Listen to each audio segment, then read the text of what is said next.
Come on, let's give them a look here. Stores.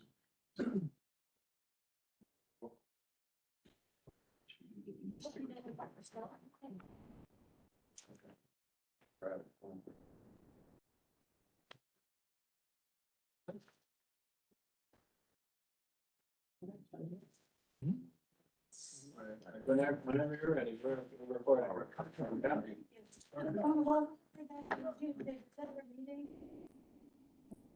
Transportation street activity permit meeting. We have relatively long filled agenda tonight, so we're gonna be moving on things. And it looks like if we go back, we are gonna be able to do it in order, because we do have four now.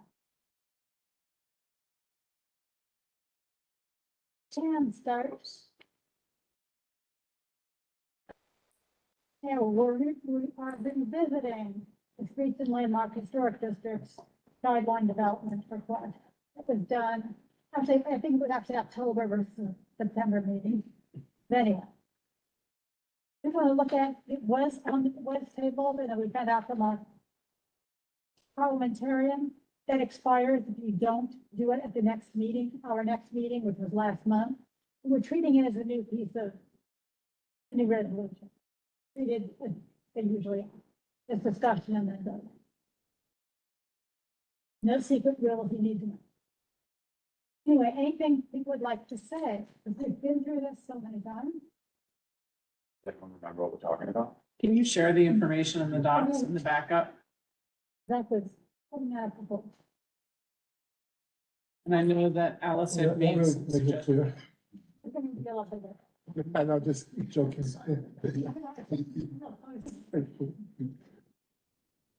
Alice had made suggestions as well. I'd like to review those.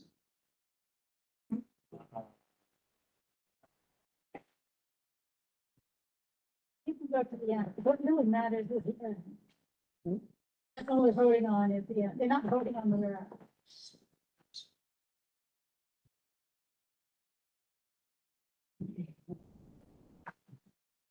How is that? I'll need you to explain a few things. I can't really make it up. I understand.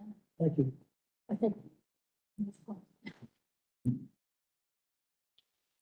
With all of our eye tests in the background. I mean, these are my reading glasses. So I don't,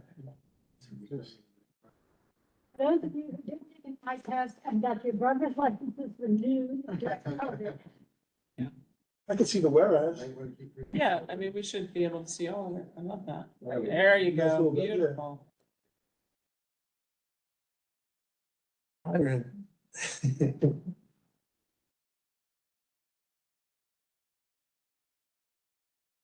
yes, you in the room, if you would direct that, but you can have it scrolled to another point.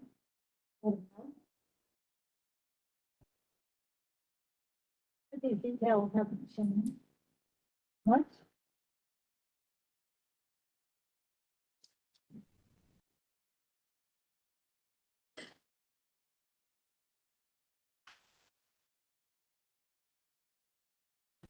Are those the only streets in the above whereas that were listed?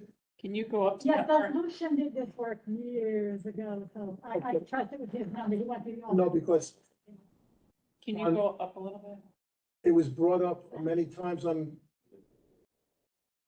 Oh, does the Greenwich from Canal Street to Hubert, does that include Vestry and like one or two below that? One, those details don't matter that much, but two, like I said, Lucian went to the office records and created this. It's nothing I created. No, I'm not saying, but I'm just, because there's That's like, what the records said, yeah, but that's in 2009. the 2001, 2009. right, so. There are other streets. then- I'm not saying. Yeah, but this isn't a list of all the streets. Okay, that's what I'm trying to, That's what you're saying. 2009. oh, sure, That's what- sure. Which is an historical piece of Well, information. there's a couple of streets that are worse now than those, I guess, and this isn't dealing with that either. okay, Because in fact, down a little bit lower, it talks about some other ones that have been complaints that okay. Maybe I'll see them we're then, not done at the same time. We're not done. sure. Again, the office records were a little Okay. So, but Lucian put those things together, no. I'm sure that was accurate for 2009. Tammy? So on the paragraph that starts with almost immediately, that's it's not necessarily factual for each and every one. So I'd like to change that to say some of the cobblestone installation on these streets was poor. I don't think that you can make the assumption that almost immediately, because we don't know that for a fact. And we don't know, we don't know if there were traffic accidents. We don't know what this situation might have been, but some of the cobblestone installation on these streets was poor because they soon deteriorated in unacceptable ways, including blah, blah, blah, blah. Some streets are fine, some are not. So, and then if we're gonna list streets, I think that Alice had a good point when she said CB1 has also received complaints concerning other cobblestone roadways such as Beach, Staple, Duane, although they were not necessarily rebuilt during the same time period. Doesn't it say that too? Doesn't it say that too?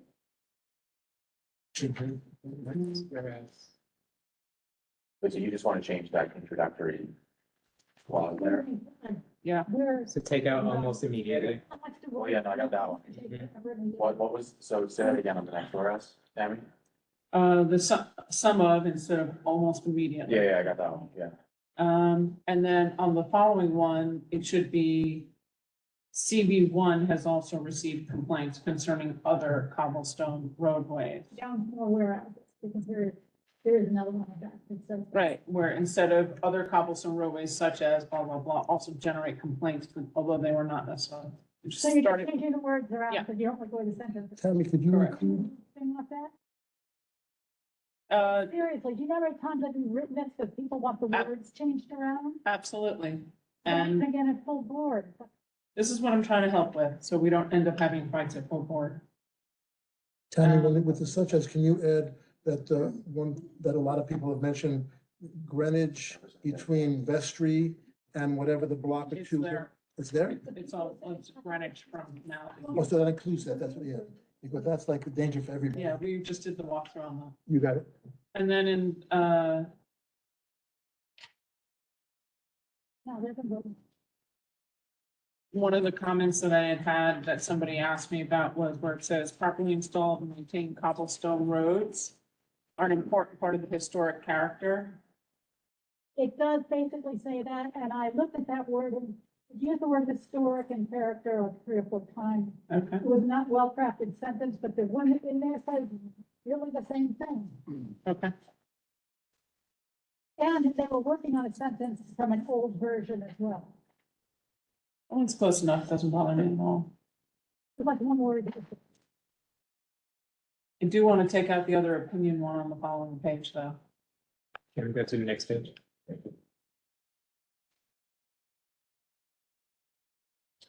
Uh, Once cobblestone roads fall into disrepair, they are difficult and expensive to maintain, even if they're properly constructed. That came from Ed Pinkar. If you think of that as a. Then Yeah. if it came from Ed Pinkar, it has to be noted for when he said it, where he said it. Isn't that footnoted? not that one, no, but I mean, I think that point's made elsewhere. It was in the quality of, it was in the quality of life meeting that is in one of them. If we don't know where it is, it's opinion piece. It should be removed. If it says opinion, I'm happy to include it, but it needs to be specific to the street he was talking about. If it was regarding the specific street, and No, it wasn't, it was in general. The difficulty- it has to be, it has to be tagged back to a meeting, so nobody comes back and says, that's your opinion. If it's tagged to Ed Pinkar, it has to say, That, and let me check this. It did say. It's not elsewhere.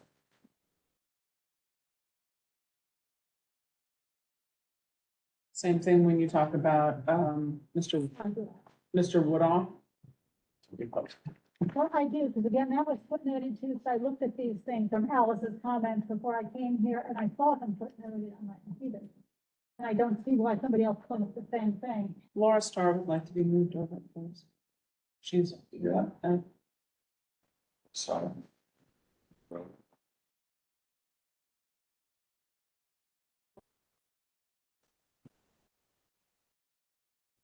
What was the last change you said, Karen? The footnote is needed for the date and record of comment, from Mr. Woodall. Isn't it? You have a link there. Yeah, that's it. That's what he said it. The comment is made, that's what it said. They were from our meeting, they weren't printed, they were from meetings. Is that footnote satisfactory, Karen?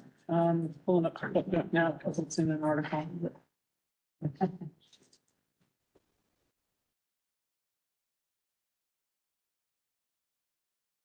I am not a subscriber to Crane, so I can't confirm the footnote, and it's related to the meatpacking district, but I can't pull it up. Tammy, at some point, can I interject? It's Laura. Absolutely. I'm just going over changes that Alice had noted. It's up to Betty and Jess to chair the meeting, so if you want to wait, that's totally fine with me. Do you have anything else to say? No. Laura, yeah, go ahead. So the issue is that the cobblestones are not installed to the specifications. And I sent the specifications to Betty earlier in the week, and I've presented them at the community board on several occasions. And I can email them to this group now. So it's not just that they're poorly installed and that's why they're falling apart. They were never properly installed. And I think that DDC is not really doing proper site supervision to make sure that they're doing it correctly. And I think that's what we need to emphasize. They're not up to the specification. Like, they have a good specification. And if they were installed to the specification, we wouldn't be having all these problems. That's not the point of the resolution. But the resolution, well, what is the point of the resolution? Resolution is to ask that they develop guidelines. But they have guidelines, they have specifications. That's my point, is they already have that. Well, obviously they don't, and the DOT wouldn't have said, yes, we do need them. And then Pinkar wouldn't have said at a quality of life meeting that he needed them. And that's what The person at the quality of life meeting that I attended didn't know what they were talking about and hadn't been to the site. I'm sorry, but I have the specifications. And when we met on site last week, I asked them what the specifications said, and they knew what the specifications were supposed to be, and we all agreed that they weren't built to the specification.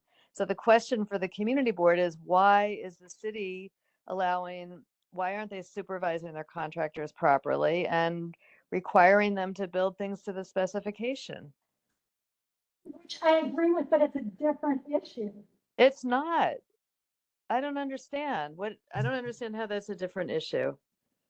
Would we deal with that by just including a whereas that indicates that they're not properly installed according to the specifications? And we Well, but can, there is one, and so you can, I know, but to just be more specific and note the specifications.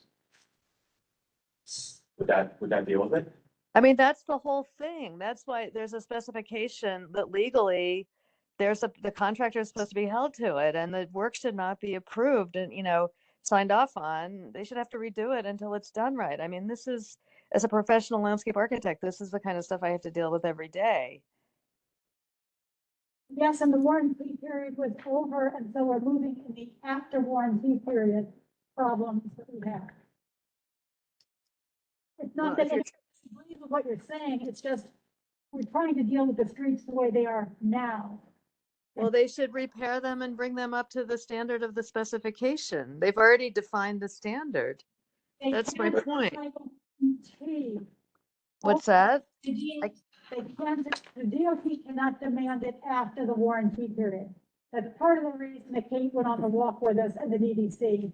Right. No, I know that. But That's but also why, as Pinkall presented, about what you do after you're in this dilemma as we are now post-warranty. But These the, things don't seem inconsistent, right? It's Like, not inconsistent. so like, let's just put in the It's specific, too bad we didn't do something before the warrant. right, but we're just, we can lay out the history and just say what happened. We're just moving forward. That's And- and but that's it. also what we looked at the other day, it wasn't up to the specification, but it wasn't dangerously falling apart like these other examples, where like the street is caving in, and that is really unacceptable. Right? That's a completely different degree of failure than what we saw the other day. So you don't want guidelines. No, I- what she's I'm saying, saying- Betty, hold on. If I understand what Laura's saying, with design guidelines, it has to be that design guidelines are only as good when reinforced that the projects are done within the specifications. And she's noting that current problems exist because specifications are not adhered to. Correct. The guidelines are necessary, but they're not sufficient on their own, right? No, well, the guidelines, they're when not you, wait, when you enforced. say guidelines, it's specification. Do you know what I'm talking about? Architects use specifications. And it says, you're supposed to use this type of cobblestone, this dimension with this joint set in this type of mortar. The mortar mixes this, it's set like this. There should be no, you can't have more than a certain degree of variation for ADA, and it spells all this out. And they have that. That's the guideline, is the specification. It exists. So Tammy heard me correctly, which is they're not enforcing their specifications. Historic District Council obviously did not know that, and unfortunately, there were people from the DOT, the DDC, the Landmarks Commission, many architects. And yet, it's amazing that group didn't understand. As I said, this was taken as their first recommendation with what to do with historic cobblestone streets in New York City. Betty, this seems like an easy thing that we're arguing over that makes no sense. We'll put it in. We'll mention the specifications. That's it. Okay, anything else? Yeah, are there more whereases? Yeah. Yeah, there are. Well, we also talked about next time there's a project like this, we need to see the mock-up. Like to have the community board come in and look at this after it's a fait accompli and they've paved the whole block is pointless, really. Because they're not going to fix it. They're not going to redo it. So that's an ask that you want that goes within the guidelines of the project, is that? And Well, it goes- PDC has already said that they're gonna do that on Front Street. Laura. Good, but I mean, I think it should be, you can't put that in the specification, but I think it should be part of our relationship with the city is that, we should be able to review the mock-up. And that would be a point to note in the guidelines, policies, and processes. Correct. That's right.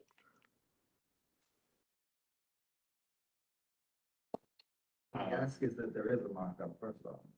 Yes. There should be a mock-up. I don't have the specification in front of me, but normally, every specification we write about paving as landscape architects requests a mock-up. Which is not a big thing to ask, but they include when they create their new guidelines and processes. It's like, it's just industry standard. Are there other hands up, you said? Do you want to address those? Yeah. I was gonna say, are we gonna go into all of the recommendations for the guidelines, when now we're just asking them to please fund working on the guidelines? That's not what she's saying, and she was talking generalities about process. She wasn't talking about individual guidelines. Let's get to Christine. Christine? Thank you so much. So two things on that one. There was one whereas that was up when Laura was talking, and it had a bunch of guidelines listed. Are there more out there than what is said there? Keep going. I don't see it. It's not on the screen right now. Number one. No, I think it was higher up. It was the other page. But that's question one is, I think it's that, maybe that's it. Accessibility standard. So that's the accessibility standard guidelines or standards or whatever the words are, right? Because what I'm hearing is what Laura said makes total sense, but I'm also hearing, I think, and above it mentions it, that when the cobblestones are put in and they're not kept upright, it's impossible for people with disabilities to cross safely or go, navigate across the space. So I think that both of those things have to be mentioned, and I don't think it's clear enough and in a way, whereas above, which is why I raised my hand earlier. Okay, would like to conclude, didn't meet current, okay,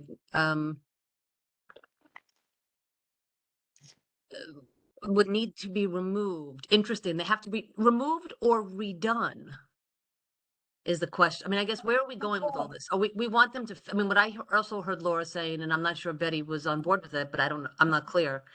Laura seemed to be saying that whatever's not up to standard, up to the guidelines needs to be ripped up and redone. And I would agree with that because Well, to clarify, it should be redone during the construction process, not once, like by the time we went on that walk. I'm not saying, I don't think they should redo that. It's going to disrupt the whole community, and it's not bad. It's just not up to the specification. passable for someone in a wheelchair or someone with a stroller.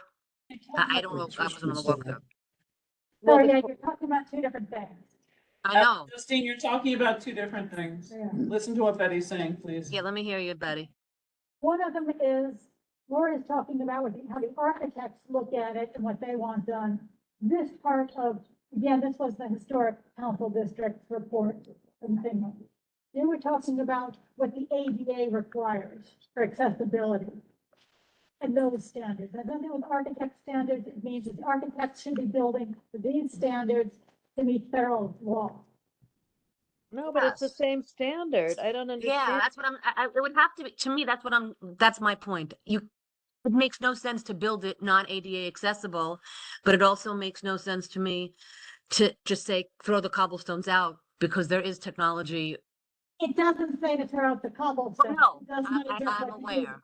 But I- I can tell you that the report concludes, the whereas above, the 2017 report study, that one, that was Yeah. their conclusion printed in that report. It's not my conclusion. I see. Okay, so what was built didn't meet the standards, not that the standards are not good. Got it. Thank you. Right, they were just talking about what the kind of Belgian blocks used. There was more than 1/4 of an inch vertical height variation and hence it wasn't going to meet. Got it. Thank you. Next. Eric. Yeah, hi. In the first whereas, and also the second one where it says almost immediately these complaints about cobblestone installation, there are other ones that are at Peck Slip and Beekman. I don't know of any complaints from those streets, and as a layperson, they look like they're in good condition. So if those are successes, we should also mention that they have done streets that are of decent quality. Yeah, and they have. And even near where we were, there was parts that were good, that were pre-existing. I think we can say that. Anyone? To say some, but not all, versus some. Yeah, I mean. We'll don't have to, like, write it. Just get more comfortable. Go ahead. Yeah, hi. So since we're on record here, Gerald Forsberg, I'm a full board member, but I also just want to disclose that I work for Arcadas. And I'm an architect. So I've asked Henry Hillman to be here tonight. One of the whereases that I would like to add in here is something along the lines of, whereas there's, contemporary products that have track records of, being able to outperform the historic way of doing things. And for example, keeping cobblestones in place. And I think there should be a whereas that specifications need to be reviewed as part of the funding process. And that additional products, should be looked at. So, I just wanted to mention that I did ask Henry Hillman to come tonight. He's with Romex. And I'm gonna turn it over to him and let him give you a 20, 30 second speech about what their product is, if that's all That right. sounds reasonable. Thanks for that. Yeah, sure. Good evening, everybody. Yeah, I'm Henry Hillman from Romex. Hi, Laura. How you doing? I'm good. How are you? Good, thanks. Romex is a 30-year-old German company. Cobblestone, century-old cobblestones all throughout Europe. Romex has been repairing and installing, or repairing and renovating cobblestones throughout Europe for the, like I said, for the last 30 years. There are products and systems that we provide to contractors and for landscape architects and architects to specify, specifically for cobblestone installations, to make them durable to the point that they're, fully traffic loaded. We warranty for 10 years. You don't have to worry about that 5-year period. We can extend that, double that warranty period. They're also permeable systems, so they'll manage more stormwater, which is important down here, especially in lower Manhattan. Some of our products are being used in battery park renovation. So I appreciate the introduction. Please, when you are reviewing all these guidelines and then creating new specifications, we would love to be part of a mock-up to compare the traditional system to our contemporary system. It's not so contemporary, like I said, tested and proven throughout Europe. And we have installs here in the city as well, and some large cobblestone installations in San Francisco. So we'd be happy to provide a mock-up and show you the improved products. Thank you. Thank you.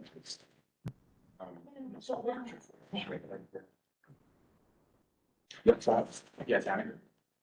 One, could you move Pat over? Because she asked to be moved over, please. Yes, she's on. Okay, great. Alice spoke with the HDC, her contacts at HDC. She made suggestions on the whereases, to change those. On this issue specifically. What do you- On the whereas and she wanted specifically to tag out, for example, because when the HDC, can you pull up those 2 paragraphs?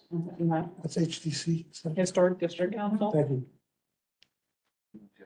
I'll just leave some of that, so Thank obviously, you. DOT and DDC won't be able to, provide a, it can't be product specific, but we can put in performance specs. And, this is just one product that's out there, so thanks, guys. Thank you. Yeah, thank you. And We could ask, to let you know, as soon as we find out, they fund the process. Yeah, exactly. Well, whatever we can do for that, I'm on board. Then that's when it was really gonna go into hyperspace. The more- Finally. The more information we can give the agencies up front, the better, is what I'm finding, even in funding requests. Just from a standpoint of, there's people out here in the community who know what they're talking about, and if we can guide the agencies, it helps. So thank you. Yes. And Kate, are you interested in getting some information? I can take your card. I'm with DOT. Oh, yeah. Yeah. Perfect, Kate. She's Thank our you. door checkers. sure. You should grab. Let me know, Kate, sure. Do you have a card to give him a still? I ran out of my cards this week. Oh, great. Thank you so much. You're welcome. This is the whole packet. Oh, yeah, I took care of it. Thanks so much. Yeah, if you take all that, you're covered. Thank you. And just note that we can't, as a board, give preference to one company over another. We can certainly share information. We can ask for, a variety of materials to be, but we cannot We're promote. aware of how that all works. Yeah. Yes, but thank you, I got your Thank word for awareness. Thank you. So for the 2017, the HDC, Alice has it a little bit more detailed. It says, she names the study in 2017, the New York Historic District Council published a study entitled Towards Accessible Historic Streetscapes, a study of New York City's Belgian block heritage. So it was a lot more detailed. And she said, which advocates for multi-agency collaboration, including DOT, DDC, LPC, along with city council and community members, and accessibility and preservation experts to develop a comprehensive plan that would bring clarity and predictability to interventions in historic streets. I liked it because it was very clear what HDC recommended and what they said. I thought that was really important. And then she followed it up with the following whereas that said the HDC study noted that in Dumbo, for example, in most cases, new paving surfaces will need to be used in accessible routes such as crosswalks and main travelways of sidewalks, and that existing Belgian block pavements should be retained and rehabilitated in roadbeds where there is no requirement for accessible pedestrian routes. Yeah, except that's where you get, that's inaccurate. Only because there are 2023 guidelines that came out, and she's accounting by 2012. Which What I we know- can, which we can then note that said, you know, based on X guidelines, which have been updated in 2023, because that leads directly into what you wrote below that. Correct, but to say that only the crosswalk needs to be compliant is probably inaccurate, so I wouldn't put it in a community board statement. It's When the what, professional wants to write that and say in 2012, it was, we You don't know the answer in it, 2023. it's noted, I think we should note everything that they said in here, note that it was in 2012, and note that the accessibility standards have been updated. Because otherwise, Yes, it saying that occasionally, we have access to parking. otherwise it occasionally looks like you are saying that the entire street should be X or Y in a prescriptive measure on the resolution. And if we're gonna, And the other is, Tag. it may not be, which is also, we don't know. Is all my comment is, we if we're don't gonna, know. if we're gonna reference what the council says, we should put the full conclusion of what they say, not cherry pick the thing. That's where Alice was going. Which I completely hear where we're going on accessibility and what you're saying. No, you What don't. I hear you, You're Betty. biasing it against accessibility. No. It's, because we're gonna note that this is an old and accessibility standards have been updated, and then you have all of the following paragraph after it. It's just factual for what happened. It's not opinion paying. This is what HDC said. This is what the current accessibility rules and laws are.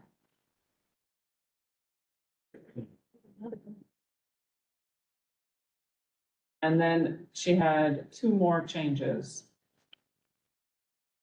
I wasn't on the HDC call, she was, that's all I can say.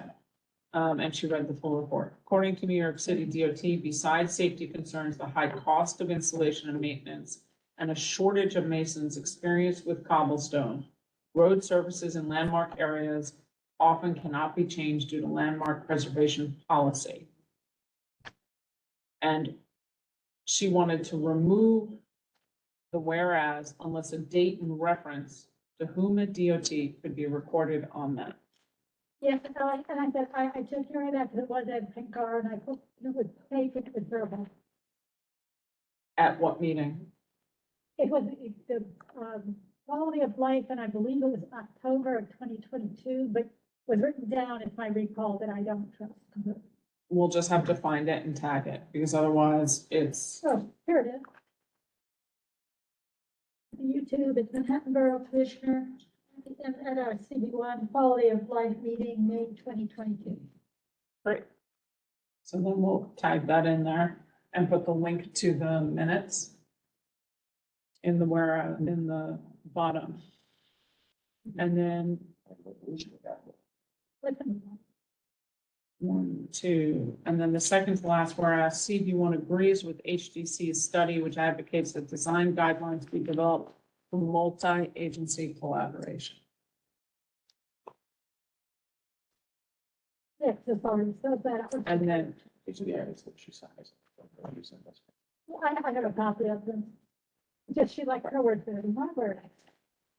I'm just reading what was sent, that's all, trying to get to a point. Okay, Thank you. Just put those where we have we got anything else with that? the same statement, just. absorb. So I think we can vote on this. Well, no, what you're actually voting on is therefore be it resolved, so I do want to make sure you see those. If that's what's actually being voted on. Maybe that whole thing can change. They haven't do any of this, but anyway, you should be current on what you're voting on. And there are three. Okay.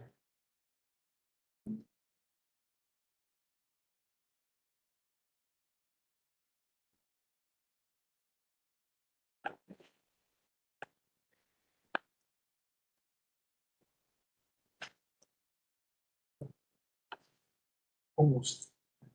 Can I say something? Yep. I can't do that. In the first, therefore be it resolved, That's not showing right now. Go scroll.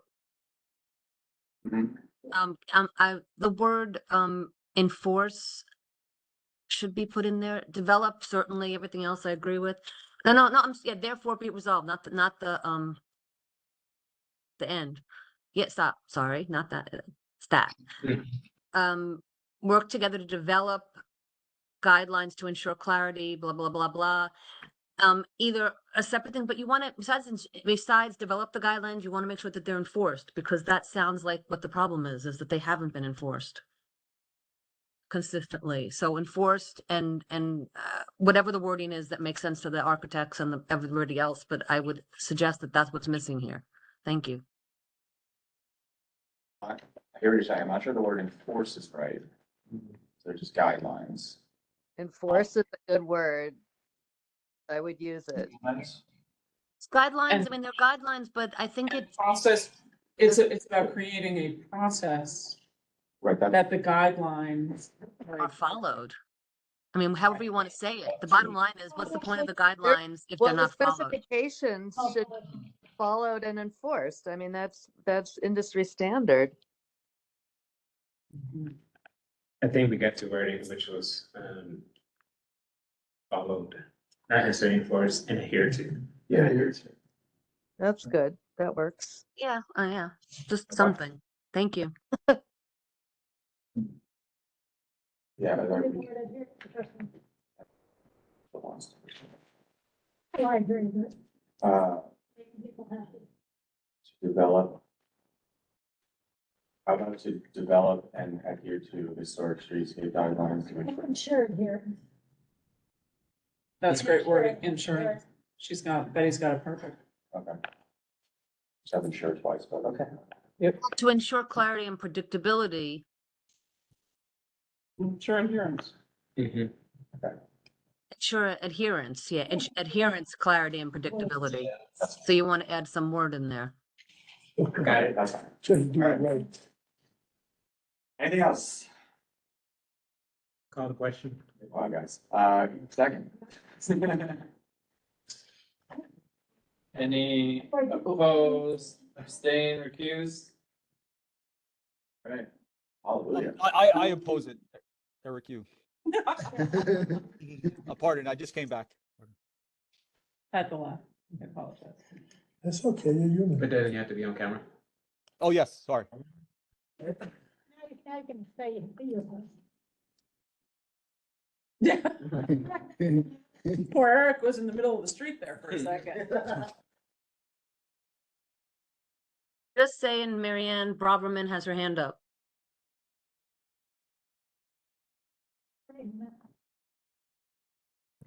She's a public member of Better Park City Committee. Is you on there?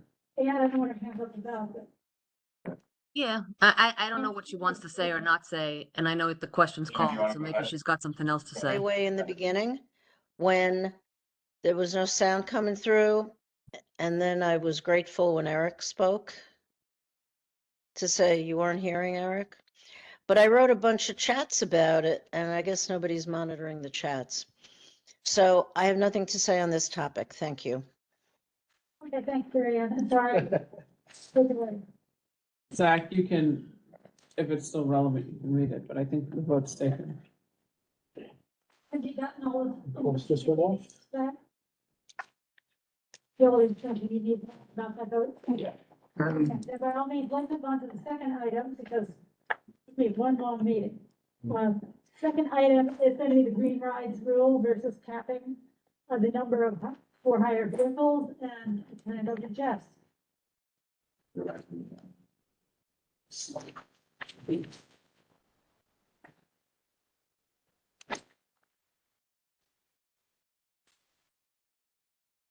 Hey, so this is the Green Rise Initiative, and you should go to the next slide. This is a rule that was recently promulgated by the Tax and Limousine Commission. And thank you to Cody for helping us out with this and encouraging us to bring this up. It's a good time for us to say something, get involved. So basically what this is, the Green Rise Initiative is a series of rules promulgated by the TLC. that is intended to move all of the for-hire vehicle fleets in New York City over to fully electric or wheelchair accessible by 2030.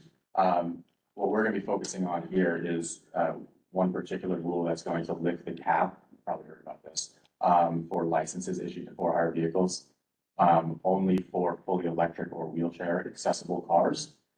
This is a policy that goes back to 2018. Mayor de Blasio implemented it back then. He revoked it in 2021 when Revel announced a fleet full of Teslas, so that we were going to be inundated with a bunch of electric cars. And he put the cap back in place across the board. Mayor Adams is now trying to lift that cap. That's what I'm saying. We're just saying that the last thing on the last slide is that there are approximately 80,000 for-hire vehicles licenses now right out there, just so we know that.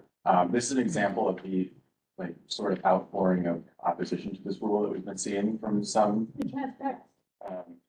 Yeah, the rule has passed, and we'll get to what's happened with it. But this is an example of some lawmakers and experts out there who are opposing this rule. And just to zoom in on this letter a little more, you can sort of see what some of these objections are, mentioning things like worsening congestion, lower driver pay, increased carbon emissions.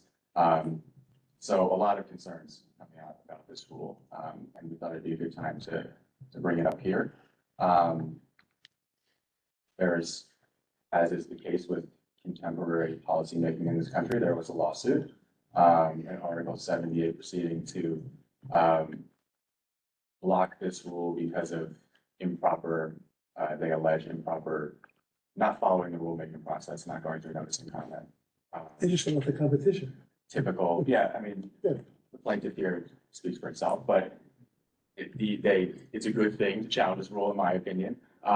They were successful. They got a temporary restraining order. So this rule currently is blocked. They're not successful throughout the whole lawsuit. So there's presumably going to be a hearing for an injunction to be throughout the course of the lawsuit soon. But for the time being, this rule is stayed.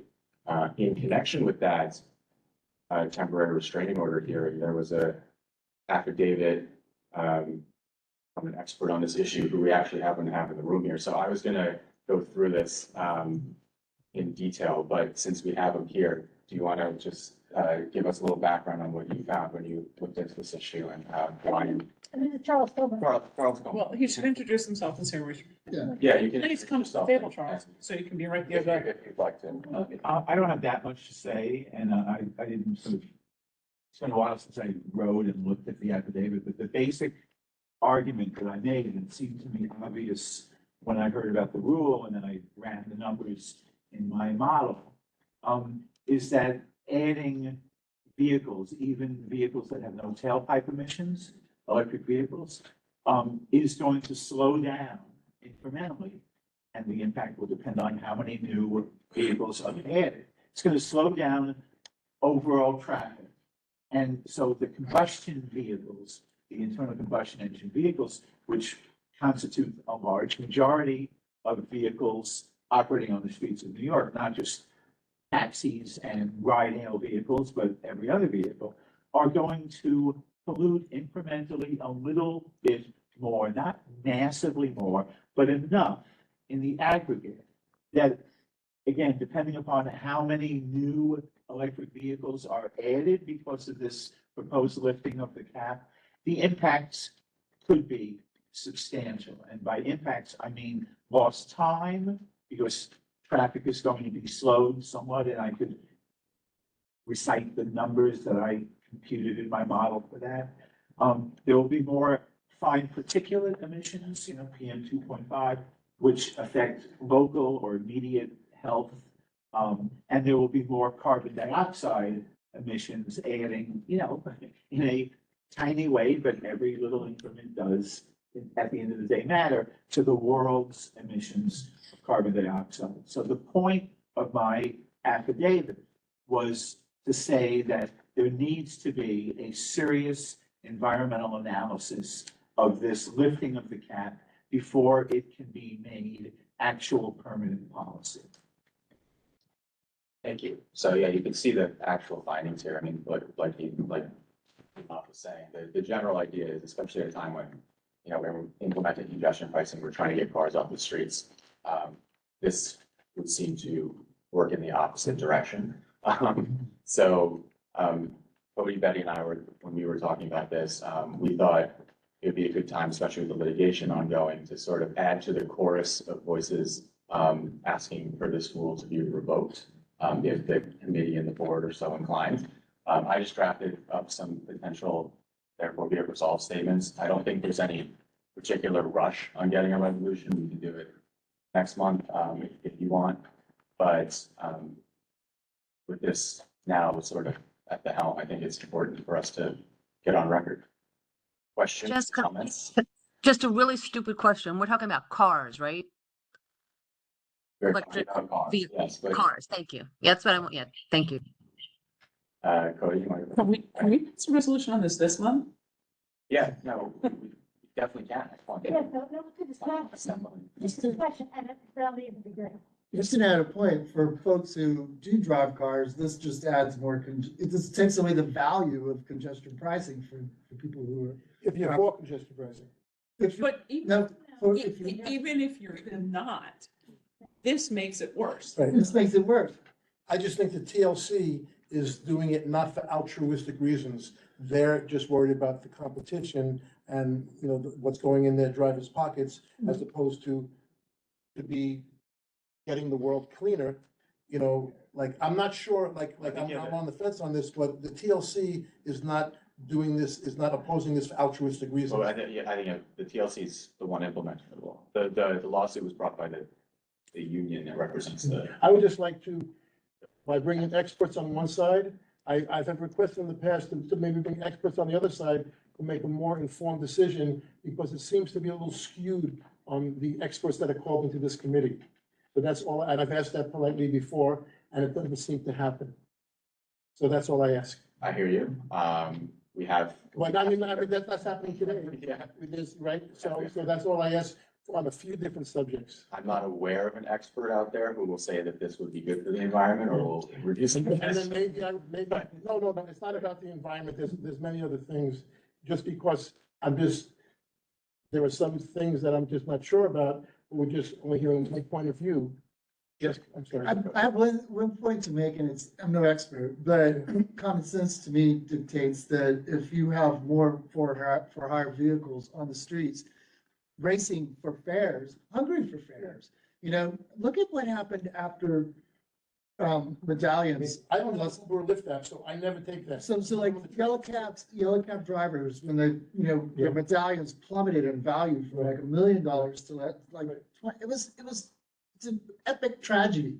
And it's like, to me, this just unleashes more of that sort of hungry for fair competition onto the street. And it's just more aggressive driving, Right. It's the last time, the rare time I had to take a taxi, I couldn't believe the increase in cost that I had to pay from when I had taken one a while ago, whether it was from the airport or was just to go 10 blocks. And I just wish there was some type of middle ground, but in general, it would be nice, whether it's congestion pricing or a couple of things like this, it would be nice to have some experts that can speak the case better than I can. Just like you have some experts that can speak the case on this side. That's all I ask. But can I just say that when this rule was put forward with the TLC's argument for having it in the first place, was one, if they were going to change to an all-electric and disabled accessible fleet, there's almost no way of doing that without kind of pushing so that if you want to renew your license, Right. you must be either electric or. And that's not fair also. I Why understand. And on top of that, it was gonna be unlimited. That's- Well, hold on, let's let. Okay, But sorry. that was just behind it. I'm not saying I'm against it, I just wanted But that was the reason. Let's let everyone speak. Gerald, you wanna go? I have a really dumb question. So what I keep reading is that it's electric or wheelchair accessible. Does that mean that the wheelchair accessible vehicles don't need to be electric? That's right. Yeah, that's true. That's right. Eric? Yeah, hi, thank you. I don't support this rule. And one of the reasons is it Which doesn't, part of it? about increasing the number of licenses. And one of the reasons is it doesn't set aside a number for ADA. And as a side note, it said in the mayor's release, I think it was Revel and Lyft, they already made these announcements that they would go all electric. So it wouldn't be, this is what they wanted anyway. And compelling future licensees to be electric or ADA, it does create a burden for future entrants to the market, because the cost of these vehicles are much more costlier than conventional cars. But I am worried about the congestion that this would create on the streets. Yeah, Brent. Two things just to respond to a couple people. One, I think what you're talking about is like potentially bringing in somebody from TLC who supports this to give a different side of it versus the people that are talking about it. in Not terms of- necessarily to TLC, maybe, you know what, it was just more of a general comment on things. Oh, yeah, no, I'm talking to this one specifically though. I know you're talking about in general. Maybe I have both might be a sides. little off on my request on this one, but. Yeah. And then to Eric, in terms of pricing for cars, I think we automatically think of Tesla because they're the most popular. But I think we all understand and know now that like most of the major manufacturers are building total EV cars now. So like while we think of Teslas, because that's what's a hot one, like you can get a Chevrolet for much less than a Tesla. And all of them are shooting to have like, lower pricing, but it's about like, market share, et cetera, et cetera. So just to address that. It's just like when computers first came out, now they're half the price of when they first came out.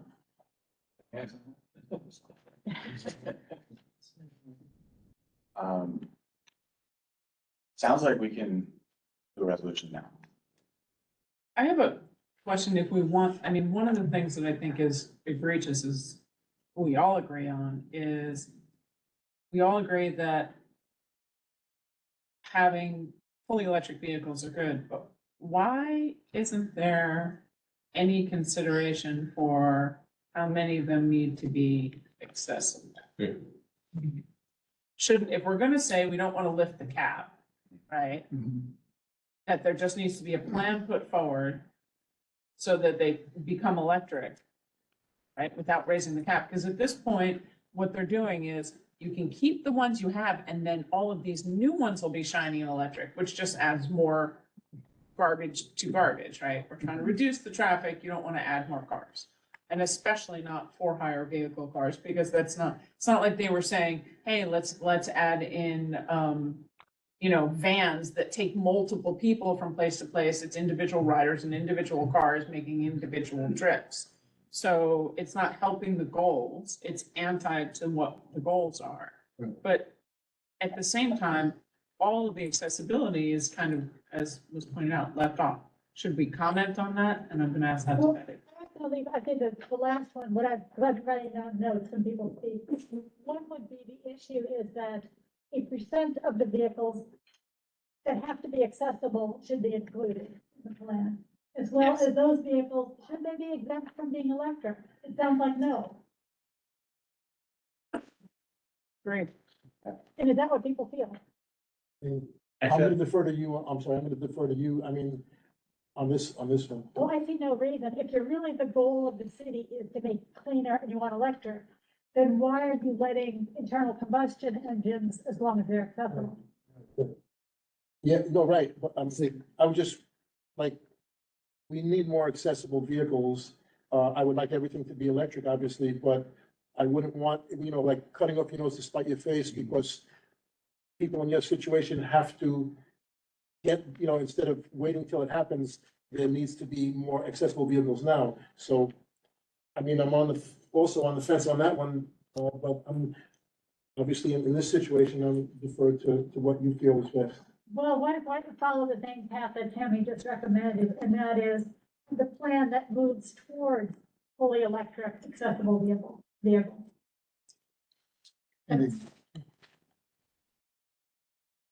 My only question when reading this and like looking through the links that y'all sent is, and this is not for the resolution, but like, I haven't seen anything address charging these cars and how we're gonna increase like charging locations.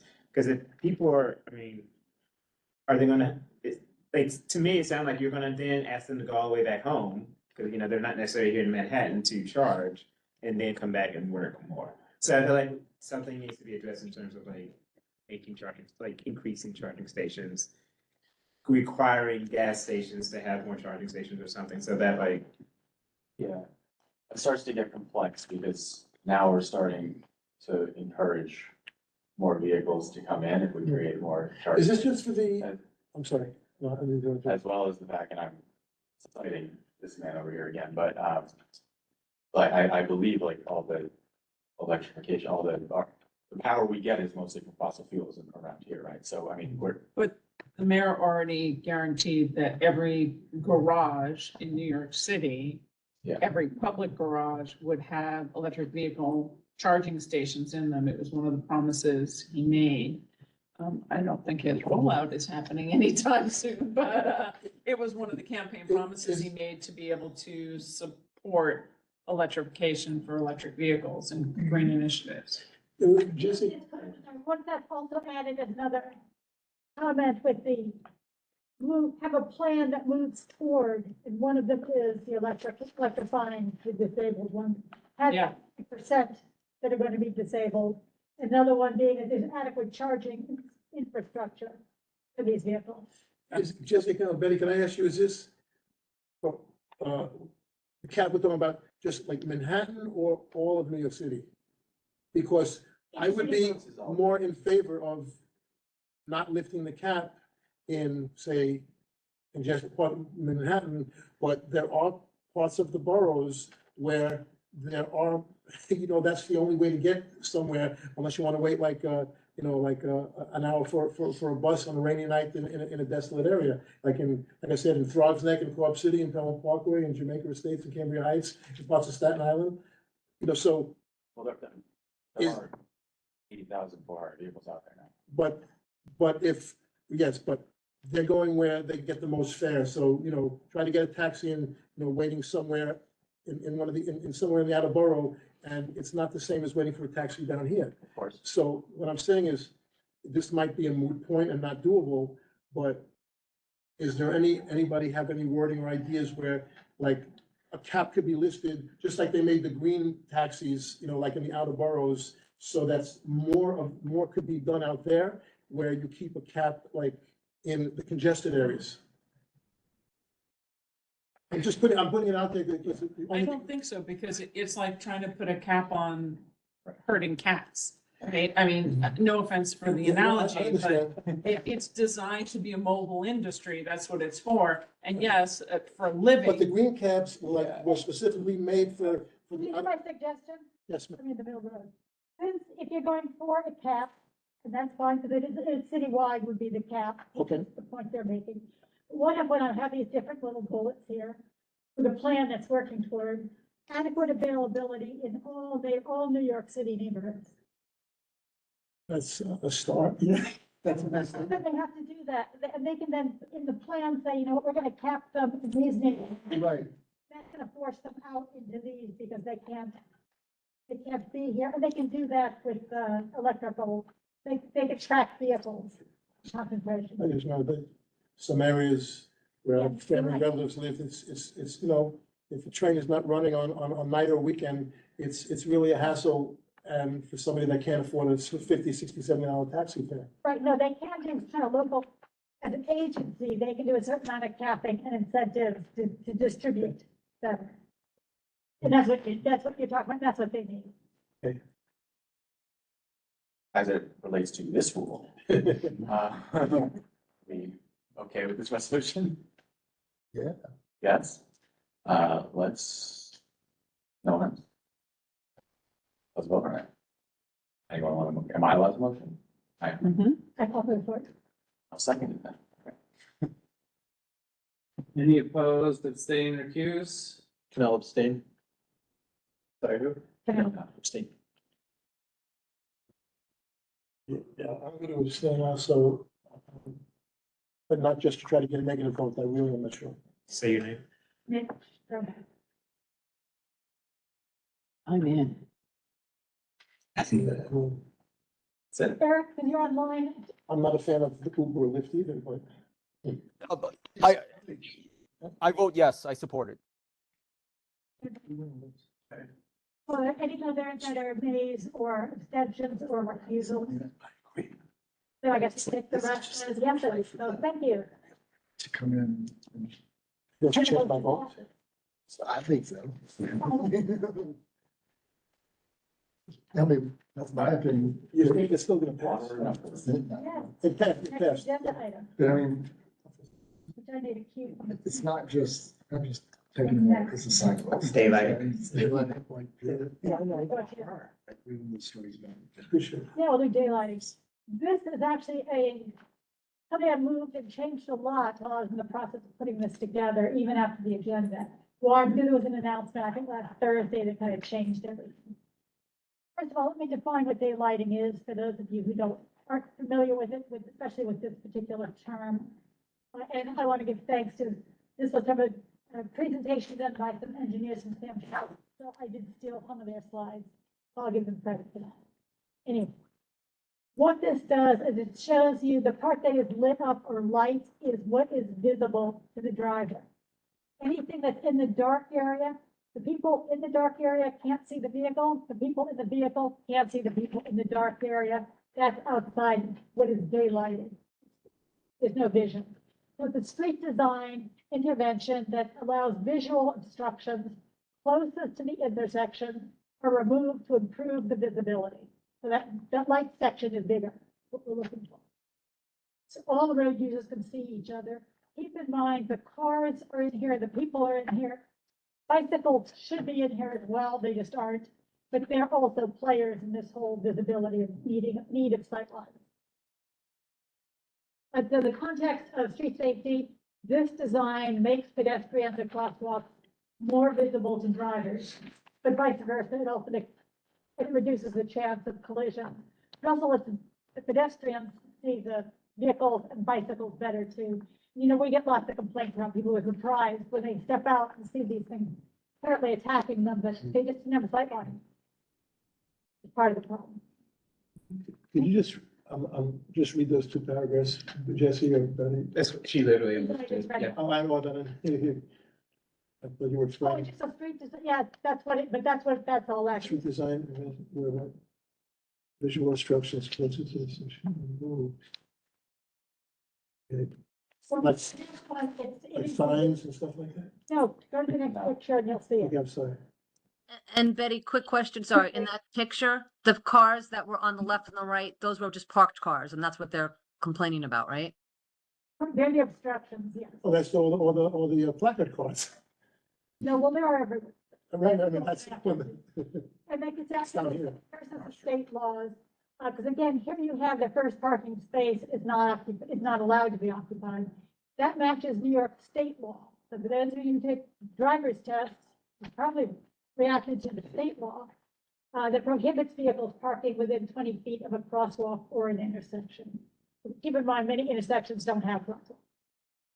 New York City law only prohibits parking directly in the crosswalk or in the intersection. And that's why there's a difference.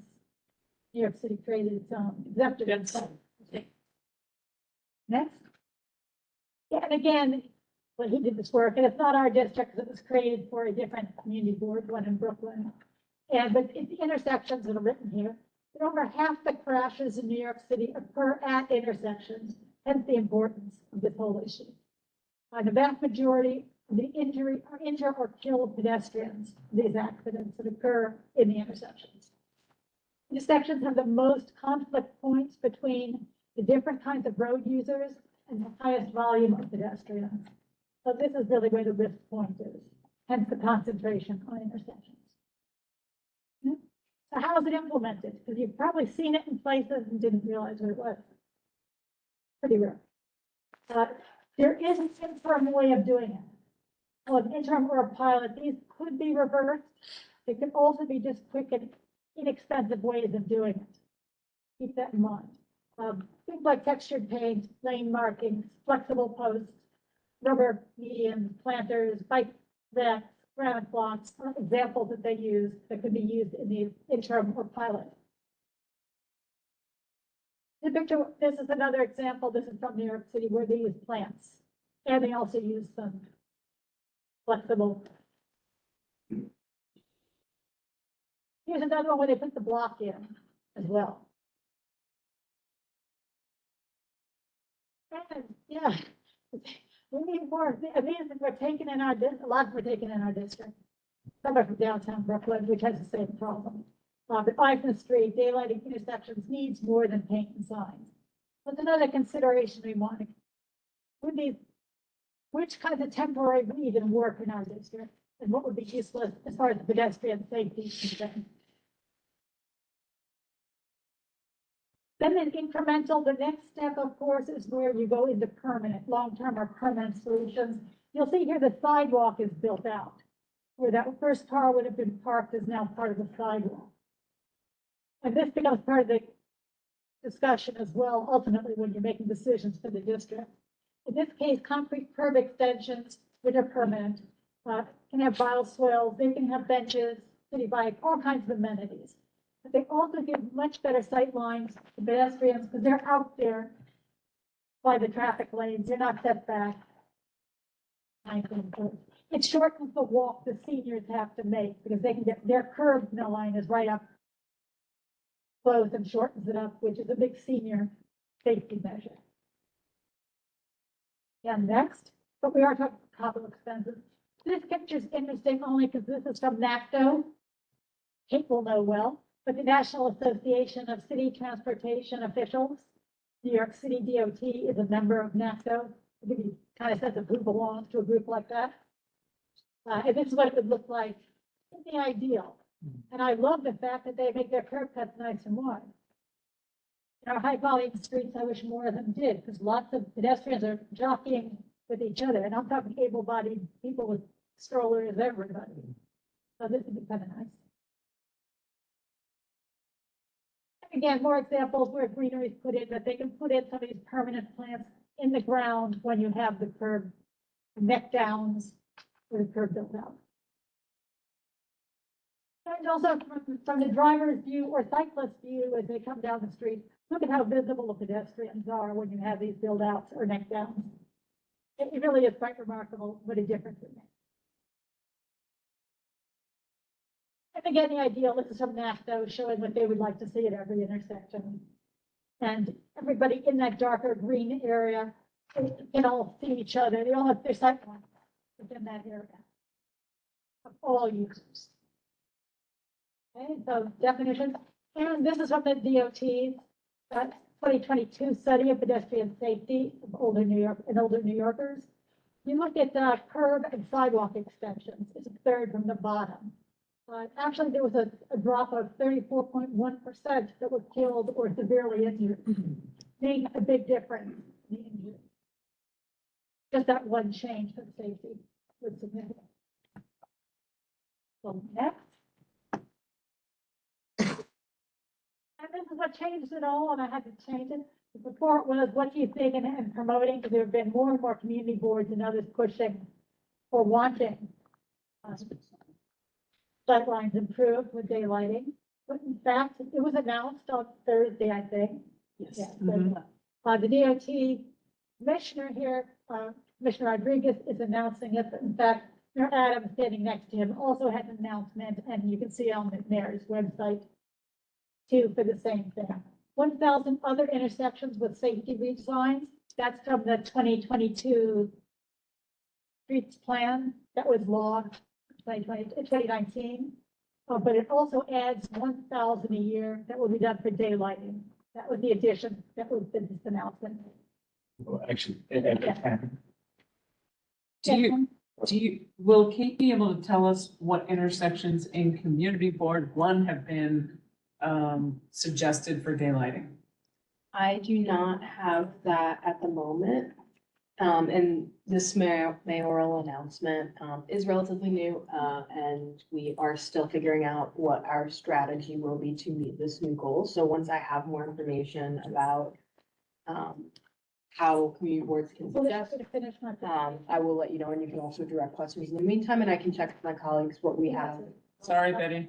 I jumped the gun on you. No problem, it's not a home. Who are all those people? Don't know them all, but plenty of city, so it's like. Well, Udonis Rodriguez is the guy in the front with the. Yeah. Can I ask my own question? Yeah.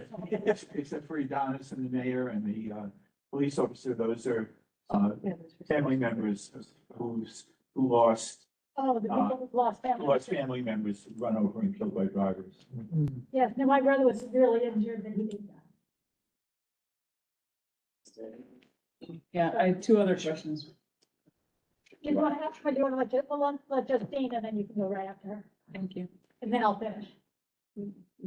Justine? Thank you, thanks. It's actually, as much as I hate losing parking spaces ever, this really makes sense and it's a good idea. One thing that I would ask is, in addition to figuring out what streets are designated for Community Board 1, like Tammy pointed out, is when it's put in place, or if this is put in place or whatever, right now, and it's gonna take time to build out, if it's gonna be, curb outs or the curb cuts, whatever, that are gonna stick out. In the meantime, paint the sidewalks so people who are parking know where to stop. It's gonna be a big change for people who park their cars to push back from the curb.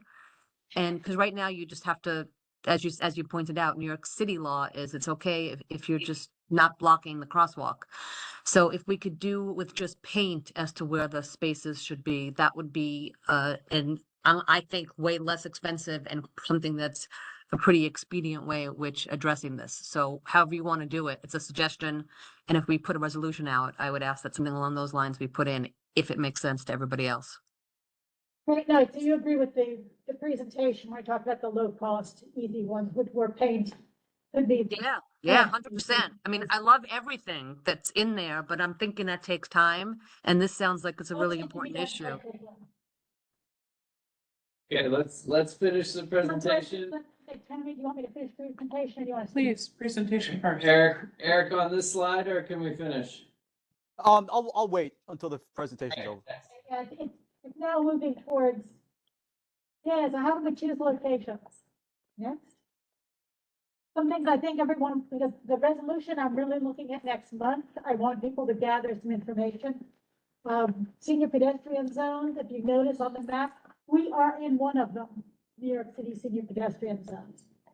I can't read all the numbers. Yes, you could read, yeah, for that. Just read the percentages. Yeah, what these, Senior pedestrian zones include 19% of the citywide senior population, 33% of the citywide, 33% of citywide senior pedestrian injuries, 31% of citywide senior pedestrians killed or severely injured, 13% of citywide square mileage. okay, so that's the one we have a little bit of priority that it's nice to know we can refer to this as an issue. Next, so I was looking to see what's out there that DOT has put out. And this is even the example from the report come out of our district. It's true, it's at the northern end on Canal Street, nevertheless, in our district. A senior pedestrian struck at 20 miles per hour is 3 times more likely to die than a non-senior adult. Then just the Chinese restaurant with the white sign next to the yellow one, they have really good kanji there. As an aside. So, Tammy, you can make your comment that we can't promote any individual. When I looked at the Vision Zero priority corridors, our district has 3 of them. It was unplanned. Do you know where they are? Yes, I do. I can't see that. It's hard to, yeah, I would say, one of them is Avenue of the Americas, and since it's from Franklin Street all the way up, way north, so it's from Franklin Street to Canal Street within our district, falls within a Vision Zero pedestrian area. All of West Street does, is in our district, as well as, yes, Canal Street also. The whole length of Canal Street that's within our district also falls within a Vision Zero. So those are also obvious non-brainers because we can substantiate that, one, they've already been noted, and two, we have some support that they are problem areas. Although Canal Street is currently being looked at for redesign, and so this will kind of fall into that. So. Time for questions? Oh, yeah. Well, just one more thing, just, there is, for those who want to look things up scientifically for data, Crash Mapper is back, well, you can map out where the accidents occur. But there's this other group here, which, put together that replica on mapping New York City's most dangerous intersections. For those just out of curiosity who want to see it, because again, this will be on video, so you can look them, or I can send you the link to them. Go to the next slide. Yeah, and the next one, you can see it's all over the city. But since we're interested in our district, the Rotary gives you a nice sign that lets you know kind of where things are. Battery Park City, I was very happy to see that the block I live on is the worst street in Battery Park City. You said the what street? The worst, yeah, the one that has lots all the way along, it's the only one. Welcome to the placard.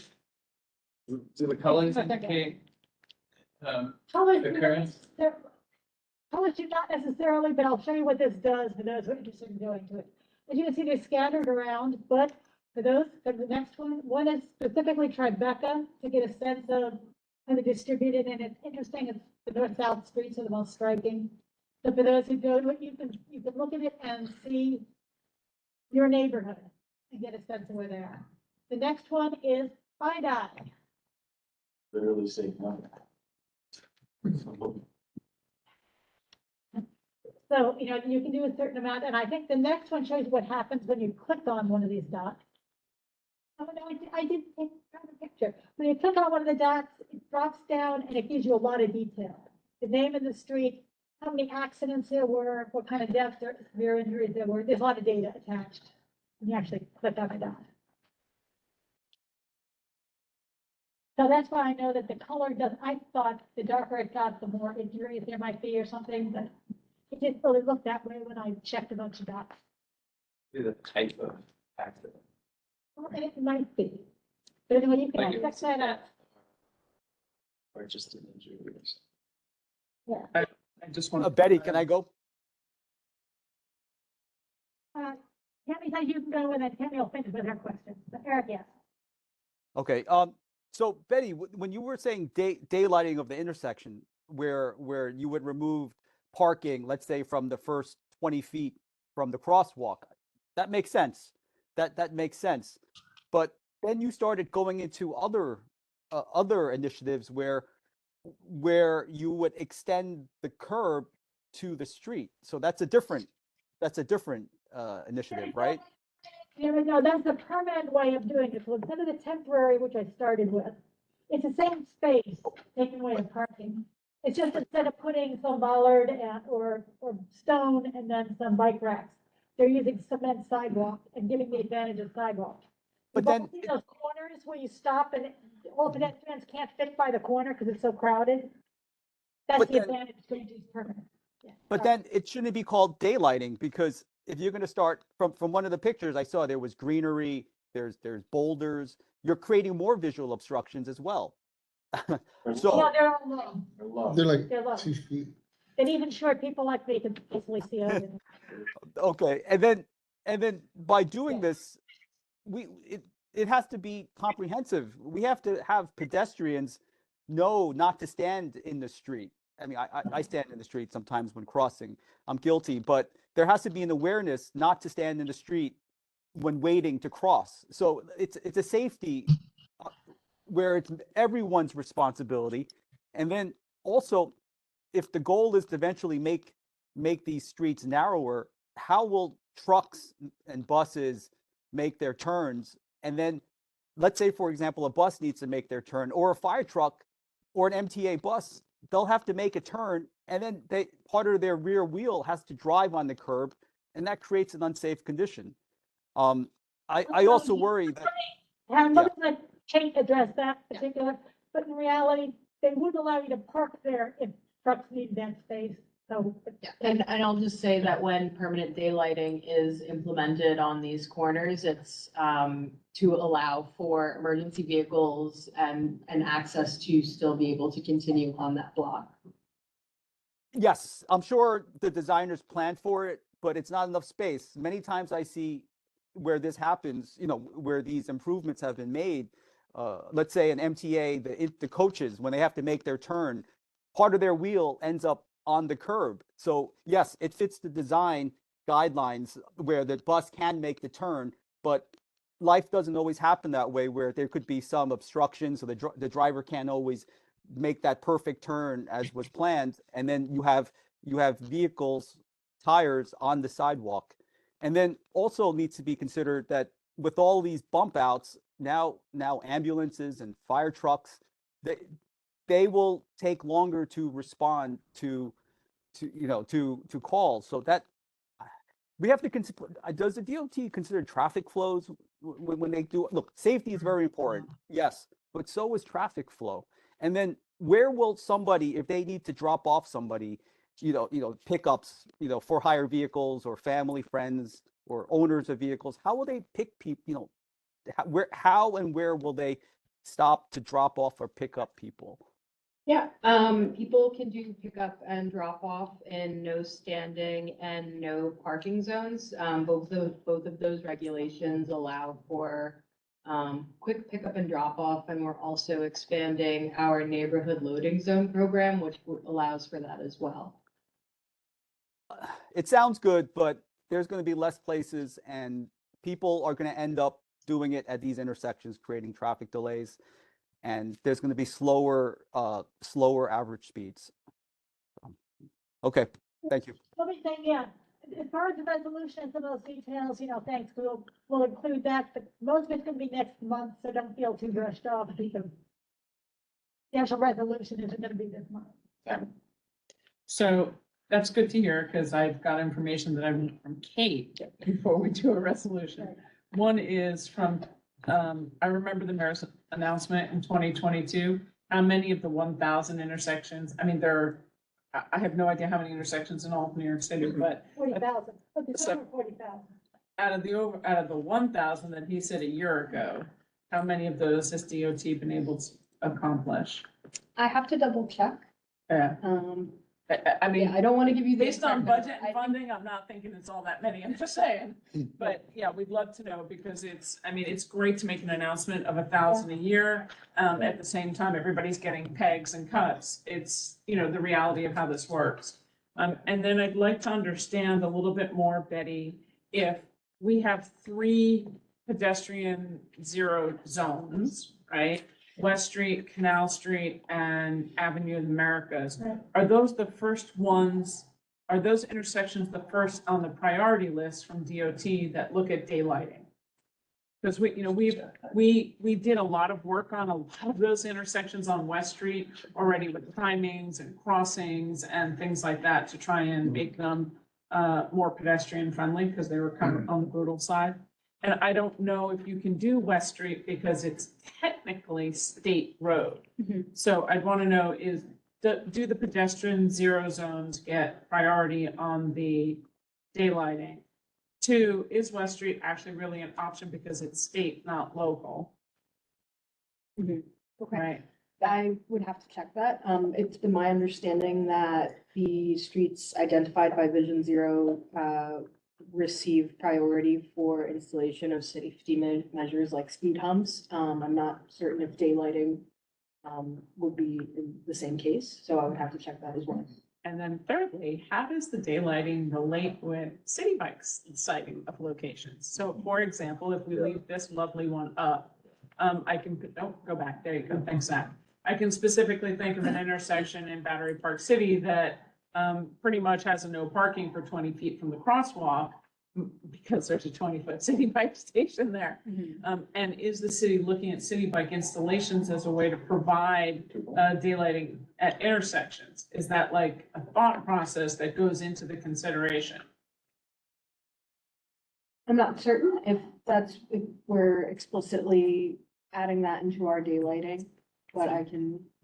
Only reason why I ask that is because if so, there needs to be a little bit of give on both. Because I would love to see a little bit more of a build out of a pedestrian bump out. And so if you're looking at 20 feet, if 5 of it goes to more pedestrians and 15 of it goes to a bike, I don't remember how wide the standard bike, city bike rack is, if it's 10 and 10, just kind of taking a look at that to try and enhance pedestrian space. Because that does seem to be at a crunch.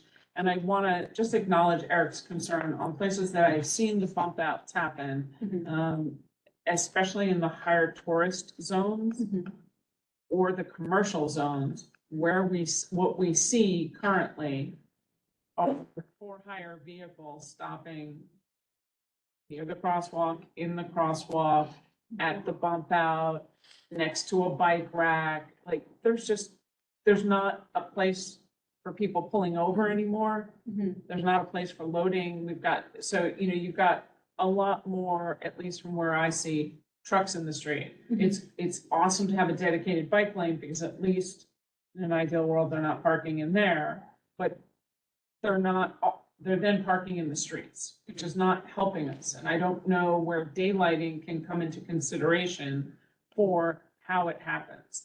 And whether daylighting is a regulation that you're looking at for daytime, nighttime, evenings. This is a permanent change. Is there anything in between that steps are looked at, like daytime, that doesn't happen, but at nighttime it's a no parking zone? I mean, like, what other treatments are looked at that I'd like to understand that goes into daylighting? We have used no parking and no standing signs in the past for daylighting. So like what you basically said, where certain hours it's no parking to allow for greater visibility on the corners. But I believe we are phasing that out and in favor of either a temporary painted out curb space or a larger permanent capital project. Is there a way that the placards would not be allowed to park in this? That's what I would. That's, it's like a law. They are, so but we have to live in the They real park there. world. Yeah. They are allowed to park in no stand. No. It doesn't make a difference, they're not allowed, but they do. So let's. Like, like, if it's a no standing from 7 to 7, they're parked there at 7 PM and they're not moving the next. No, they sit there all the time. Exactly. But in fact, So that's one of our recommendations is in our district, we're gonna have to ask for boulders or those big heavy planters. Otherwise, as you saw from that one picture from the Streets Blog article, they're everywhere, parking and driving. And anything with just a painting or no parking sign, Well, the plaque will take that spot. all right, but I want to then ask, because you did do a treatment on West Street at South End Avenue, Liberty, which has a painted and then speed bump out to get the extension. Is that a look that is something that is also a possibility? And like, why was that chosen to daylight that intersection? Because that's kind of what that does. Right. I would have to check and get more information about that location to see why we chose that.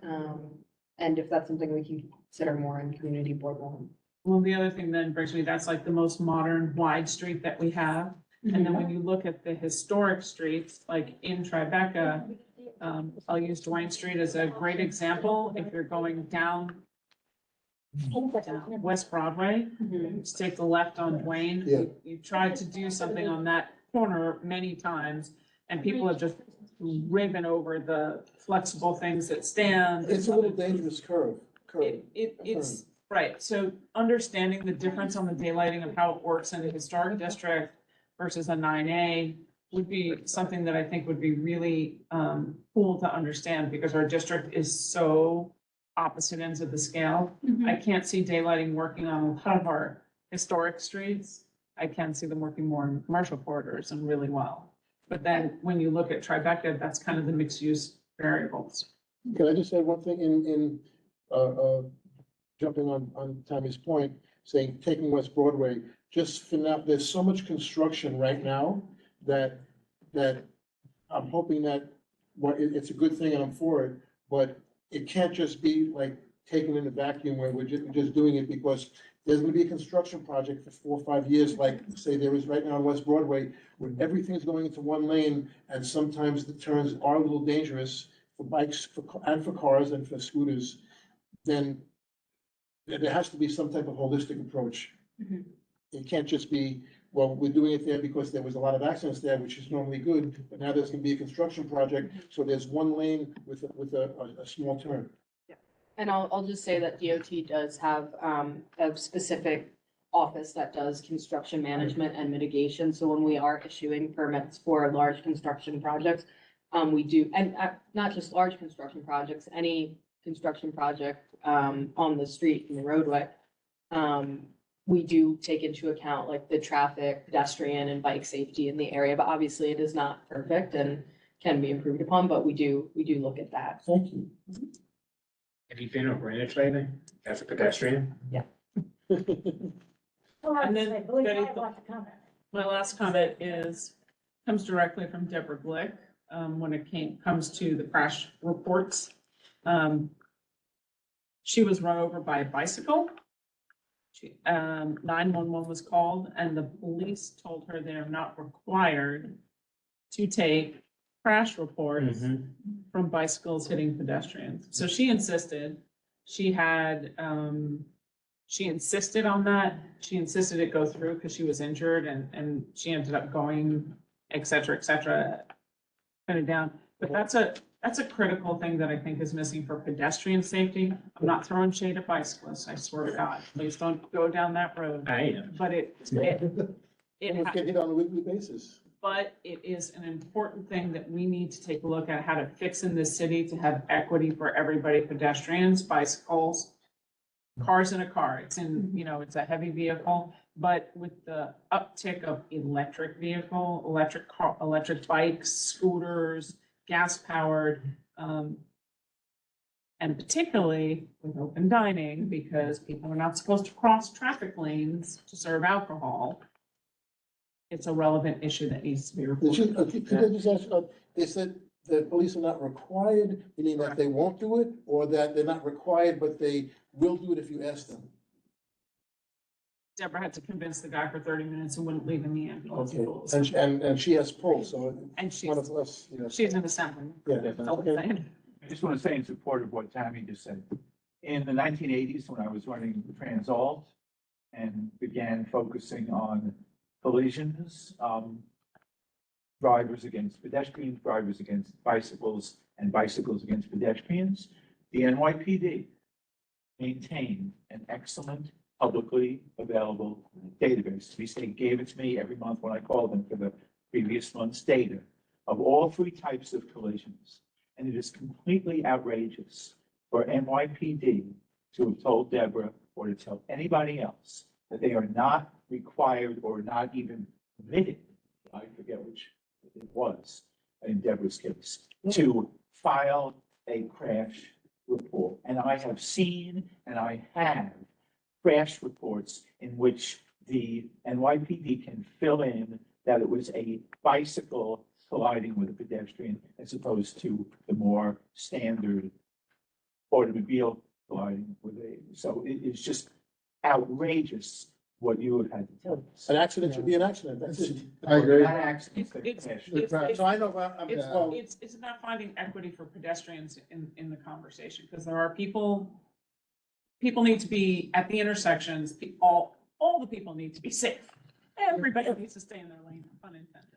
Right, as well, I put down, we need to have a future discussion of, the NYPD needs to report and have public records, publicly available records on all crashes for all modes of mobility. I'll just add that part of the mayor's announcement, that included the daylighting, did include a requirement for DOT to have data available on the type of crash. So what you're describing of a pedestrian and a cyclist, an e-bike, a car, a motorcycle. I understand that that is not the same, but How are you gonna get that though if NYPD doesn't report I am it? not certain. But I'm just saying this is was part of the mayor's announcement. Betty, this was, And sorry.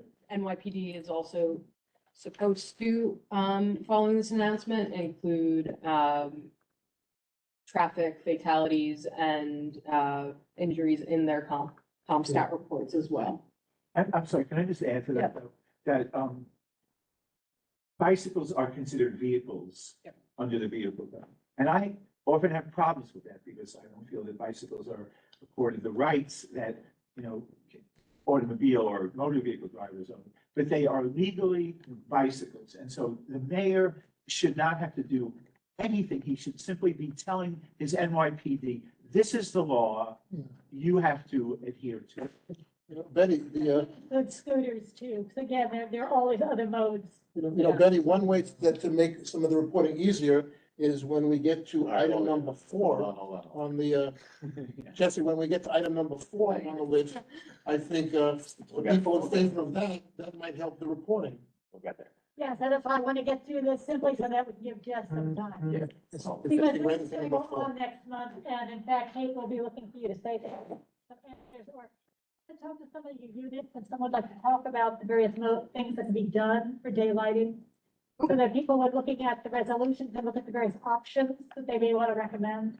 And I just like Understand. general, you go first, go ahead. I was gonna ask around like enforcement of this, because when we see this, but also like when you sent out the agenda, like the West Side Rag had like this whole article about how like that space is just being used for like delivery or like, delivery drivers, UPS, FedEx and that sort of thing. And so the problem that we commonly run into is enforcement. So whose job is it to enforce that? Is that like? That's the NYPD. Okay. Yeah. It is, and if you feel any better about it, they triple park in front of my building all the time. It's the place all the PLC like to go. And it's so ridiculous because they take it all the way up to the midline. And then we get the special buses, the SBS. They have to go in the opposite direction lane. So the buses come at each other and have to share the other side of the road in front of the Conrad House. It's really, I I actually make a general comment about this. I think this is good, but like, we shouldn't lose sight of the fact that this is a Band-Aid. Like, this kind of reminds me of like fortresses that they're putting up in classrooms now, like.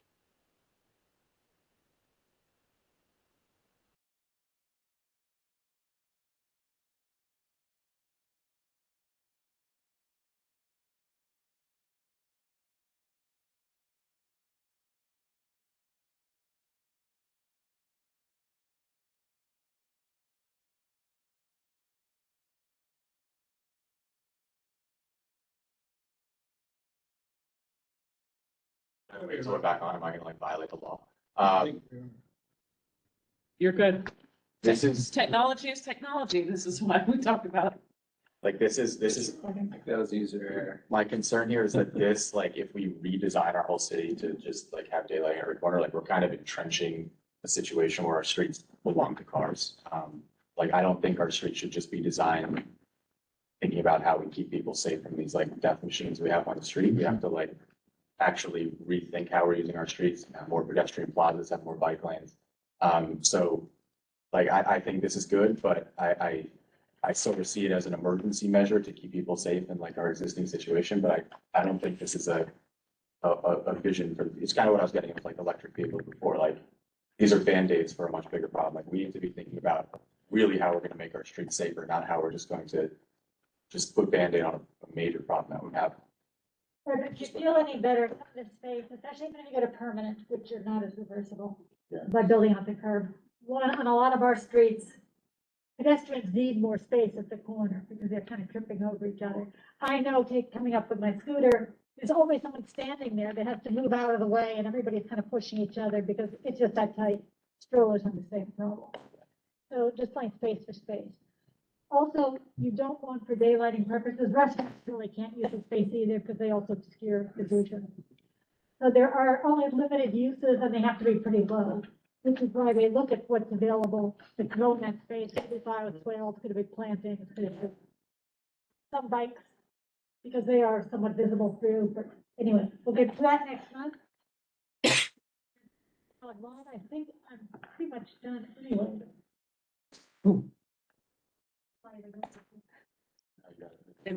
Get you some water. Oh, no, I was just going to, excuse myself for a moment. We have water. Are there Okay. questions online? Comments? A question or comments online?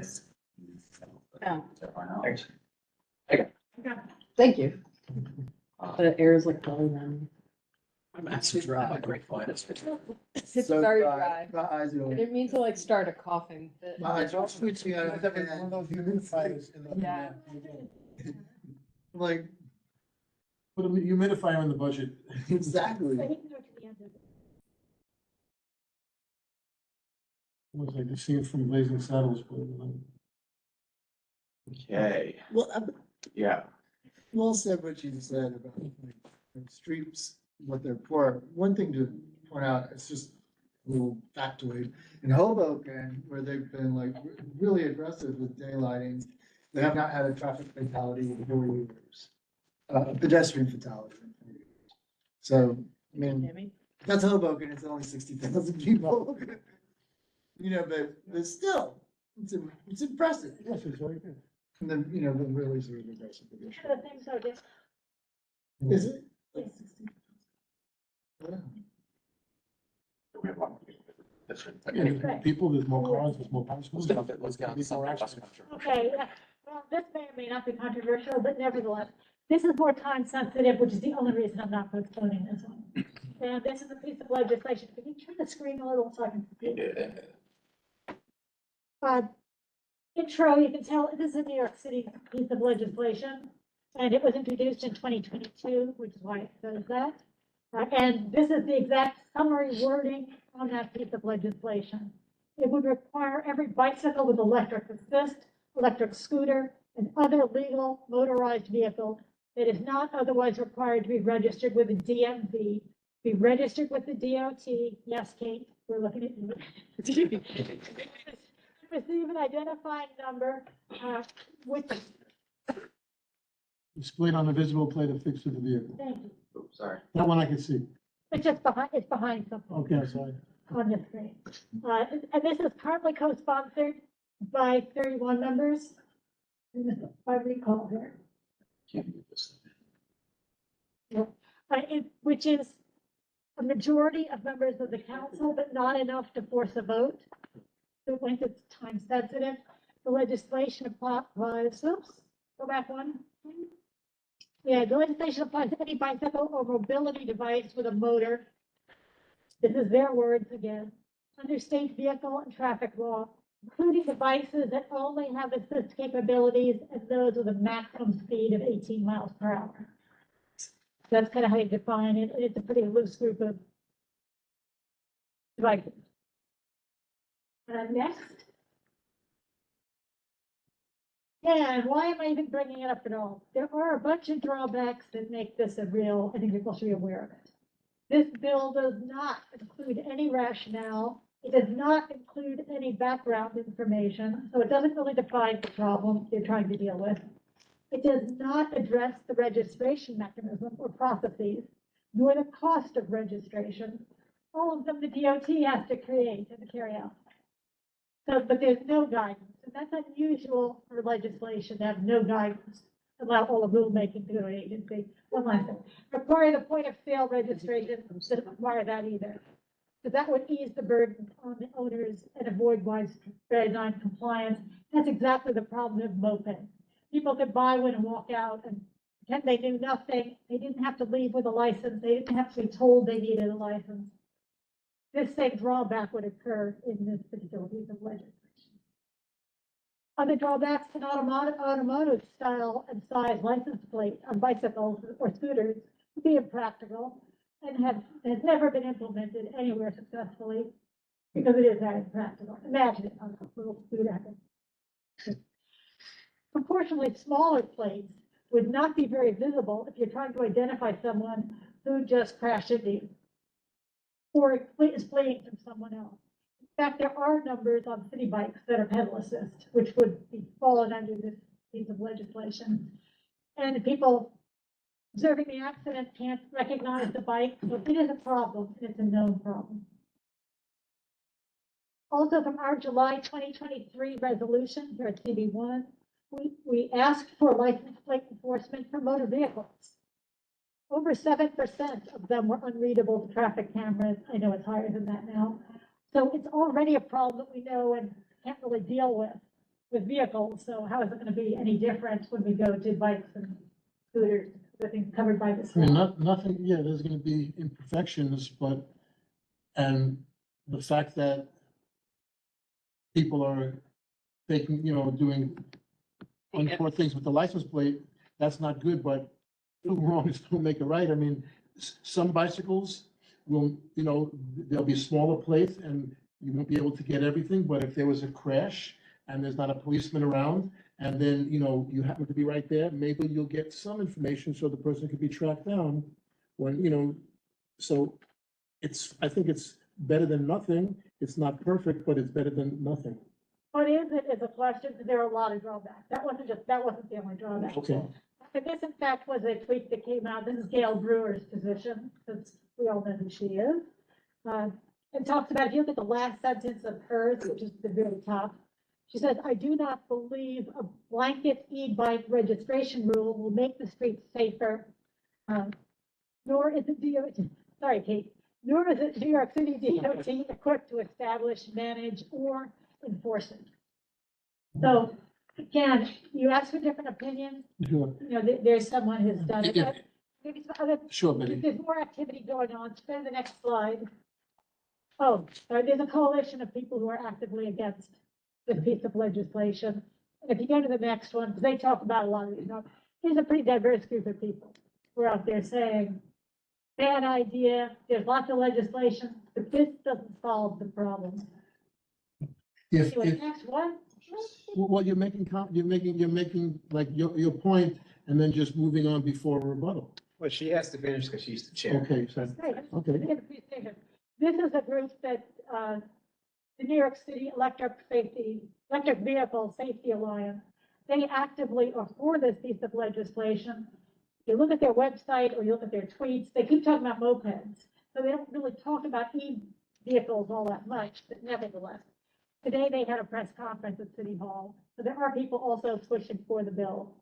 And hence, when I said about timing, is there are people who are leveraging for this. They believe that anything's better than nothing. Question is it given all its drawbacks? So who else is doing other things? Gail Brewer's not by herself. Go to the next one. There are a bunch of bills that are being considered that people may not be aware of. Intro 1168, of course, is New York City Council. It would establish safety standards for powered bicycles and powered mobility devices for food delivery. You'll see now they're targeting down to specific groups. There's also another one out there for delivery worker bicycle safety course developed by the DOT more work for the DOT, Kate, thanks. To cover the safe and unlawful operation of powered bicycles and other aspects like the lithium-ion batteries. And they're also going to require this probably, Mitch, is more important to you. Third-party delivery companies have to ensure that their workers complete the safety course that is developed by the DOT. And the big bonus, state is actively working on these many little issues too. Go to the next one. So there are a lot of groups taking on different aspects of the bigger problem. At the state and the assembly, Senate and the assembly, there are bills that would amend the vehicle and traffic law in relation to requiring limited use motorcycles, which are mopeds, to be registered at the point of sale, because that is such a problem. And they're trying to fill that void now down in Albany. There's also a state bill going on requiring registration of bicycles with electric assist used for commercial purposes and provide liability for if the employers have to provide for their employees. So this is even better. It's not even just identifying, but you could actually sue and maybe get some money for your injuries. And there's another law that's being looked at that's in the process right now. It increases the penalties for leaving the scene of an accident involving an electric scooter. Don't know why they picked just the electric scooter, but nevertheless, but without recording it. And there is another piece of legislation that would authorize and empower the city of New York, again, at the state level, the city of New York, to establish a bike lane safety program, protect cyclists, and stop some of the encroaching motorists through bike cameras and monetary penalties. Why they hope by creating the rationale to create a safe place for bicycles and get them off the sidewalk, give them a place to go. That's the rationale for the last one. So people don't think it's just anti-car, it's really pro-sidewalk. There are lots of them out there. And different conversations, but again, I have to propose therefore, just to get an idea of where this is going, because it may not be as severe as you think. And that would be that this is impractical. It doesn't improve safety for pedestrians or cyclists, and it will unnecessarily punish cyclists, because now you can go after them. Although there was just a court ruling that cyclists must be treated like car drivers. So they can't be searched or stopped any more than drivers can. And that court thing came out only the last week or two. That's changing and has to be taught. But anyway, I would recommend this does not be passed in its current form. The way it's written, it has too many holes in it. The things are just not covered. Also supporting changes that would improve e-mobility and pedestrian safety, including and then naming some of the things that would do that. Because I don't think you can speak against the law, even if it's corrected, and not say what you do like. Things like design changes to moderate the speeds of passing on bicycle lanes. Yeah, to get them in the bicycle lanes, sidewalks, and not curving around the streets either amongst cars. Also to have education campaigns, improved signage, moped enforcement, because they're not e-bikes, but nevertheless, they complicate the whole issue. And improvements in legislation covering delivery app platforms and their workers. One of the big concerns is the time constraints. They put on these long distance deliveries, and that's part of the problem with some of the crazy behaviors, because they're taking a lot of risk. They wouldn't do it if money wasn't enough. Their jobs weren't allowed. Real quick, I mean, one thing about this is like, the fact that it doesn't include mopeds in the registration legislation. It's just one thing. But it's better. Electric vehicles, Cody. I mean, gas powered mopeds. Isn't that? No, but no, it's covered, if you look at it, it's those, they are covered by the DMV. But But they are covered by the DMV, so this law doesn't, because it DMV isn't important. well, the thing is, none of this is gonna be enforced. I don't think, I think it's like, we don't enforce the fact that illegal mopeds are on bike lanes, crossing the Brooklyn Bridge, every day. And like, you ask police why there's not That's why. Greater enforcement. Enforcement. They're not being enforced, and that's what's real, what Cody's saying. They're not being forced now. Anyway, yeah, I'm sorry. Right, but that's all we can do is say what the committee board does. This also puts the burden on, a lot of delivery workers who should, if anyone should pay for their bike registration, it should be the apps. And it's like, But that's what these laws are doing. I just think it's a silly, like. There is a very messy. Yeah, I agree with you. This particular piece of legislation, it is too multifaceted, and this doesn't really solve the I don't problem. Betty, do you think? Wait, Tammy has a hand up. See, I'm playing by the rules. I have my hand up. You're also the boss. Okay. So first comment I'm gonna say is the enemy of good is perfect. We have a trend of the city putting through legislation that did not have all the aspects in it. Outdoor dining, shall we say, outdoor restaurants, open restaurants, whatever you want to do to call it that, was a legislation that went through that DOT was not necessarily prepared to be able to staff and manage and everything else. And they are doing a fantastic bang-up job of getting themselves ready. So I think using that as an argument for against the bill is not relevant to the way that the city is currently operating. I also think that what you haven't gone over in here is what the downside of passing this is in opposition or in perspective of the other rules and regs. There is no reason that some of those other bills couldn't be layered in with this. I am a huge fan, personally, of being able, especially because NYPD does not currently take into account crash reports with bicyclists and pedestrians. A pedestrian has very little weight. If you can read one license plate after you get knocked over from a hit and run, is better than none. And I think that I I hear what you're saying. You've shown all the downsides, but you haven't shown the pros that people who are supporter, and there are a large number of supporters in city council, are doing. They may be more conservative, but even Julie Menon, a former board chair, signed on to this. So So- do Lincoln Wrestling. So I'd want to know why they're signing on. Yeah, we What all- are they seeing as the benefit? Is there another city council bill that will be coming that provides more that goes in this? Is it complementary to other state laws that may be coming through? Before we just say, nope, we're not for this, I want to hear the other side. I mean, it sounds good, right? I think the problem is that you mentioned some pros and they sound good, but we've seen this implemented in other jurisdictions and it didn't do any of the pros. Like it didn't increase. What jurisdictions are, if one more person compares Europe to the United States, I'm gonna cry because we do not follow the rules in the US. We are not Europe, we are not Asia, we are not That's a like any other country. So, Well, we are certainly nowhere near as polite or following the rules. Almost close to Europe. I mean, But quite exactly, frankly, if you said to me that this was tried in Chicago, in San Francisco, in LA, in someplace in the US, that'd be something that I'd find far more as a credible use category in comparison. Because I find every time we compare ourselves to a foreign nation, we are not that polite as a well, that rule cuts down the following risk because society. there's gonna be less people that are gonna be like, oh, I should follow the law now because I have a. Well, the Nice. Stroud City Bike isn't working.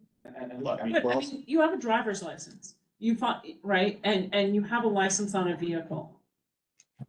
The first thing that happens is if there's a hit and run, the first thing that the cop asks you is, did you get a look at the license plate?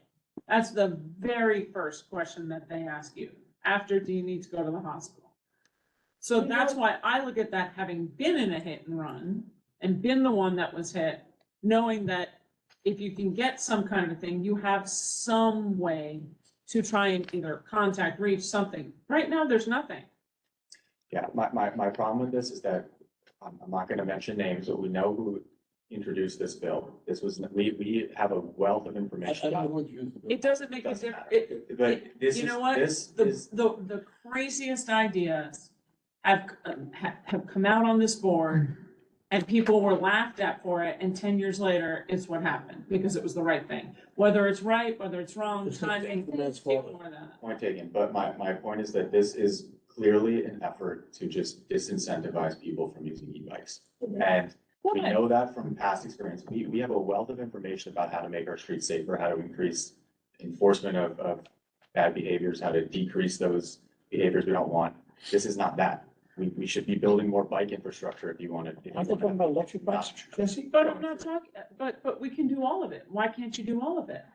You can, but it's interesting that we're not doing one and we're trying to do the other, and that this is the one that's getting all this energy behind it, because we know what this is about. Like, this has been done in other places, and all it's done is disincentivize people from using e-bikes and not fix the problems at all.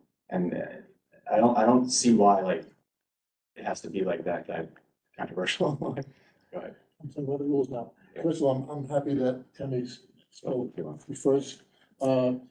Before I make some of my comments, I thought this was just about electric motorized vehicles or electric bikes, not regular city bikes, not regular bicycles. It would include any bicycle. For the license plates? Yeah, see, what it, with this, the law would apply to any. But I think city bikes already probably like compliant there. Right, okay, so. They're already numbered. They I said, already have because when I was reading, it looked like it was more focusing on everything electric. So you're talking about, like Cody said, there's no enforcement right now.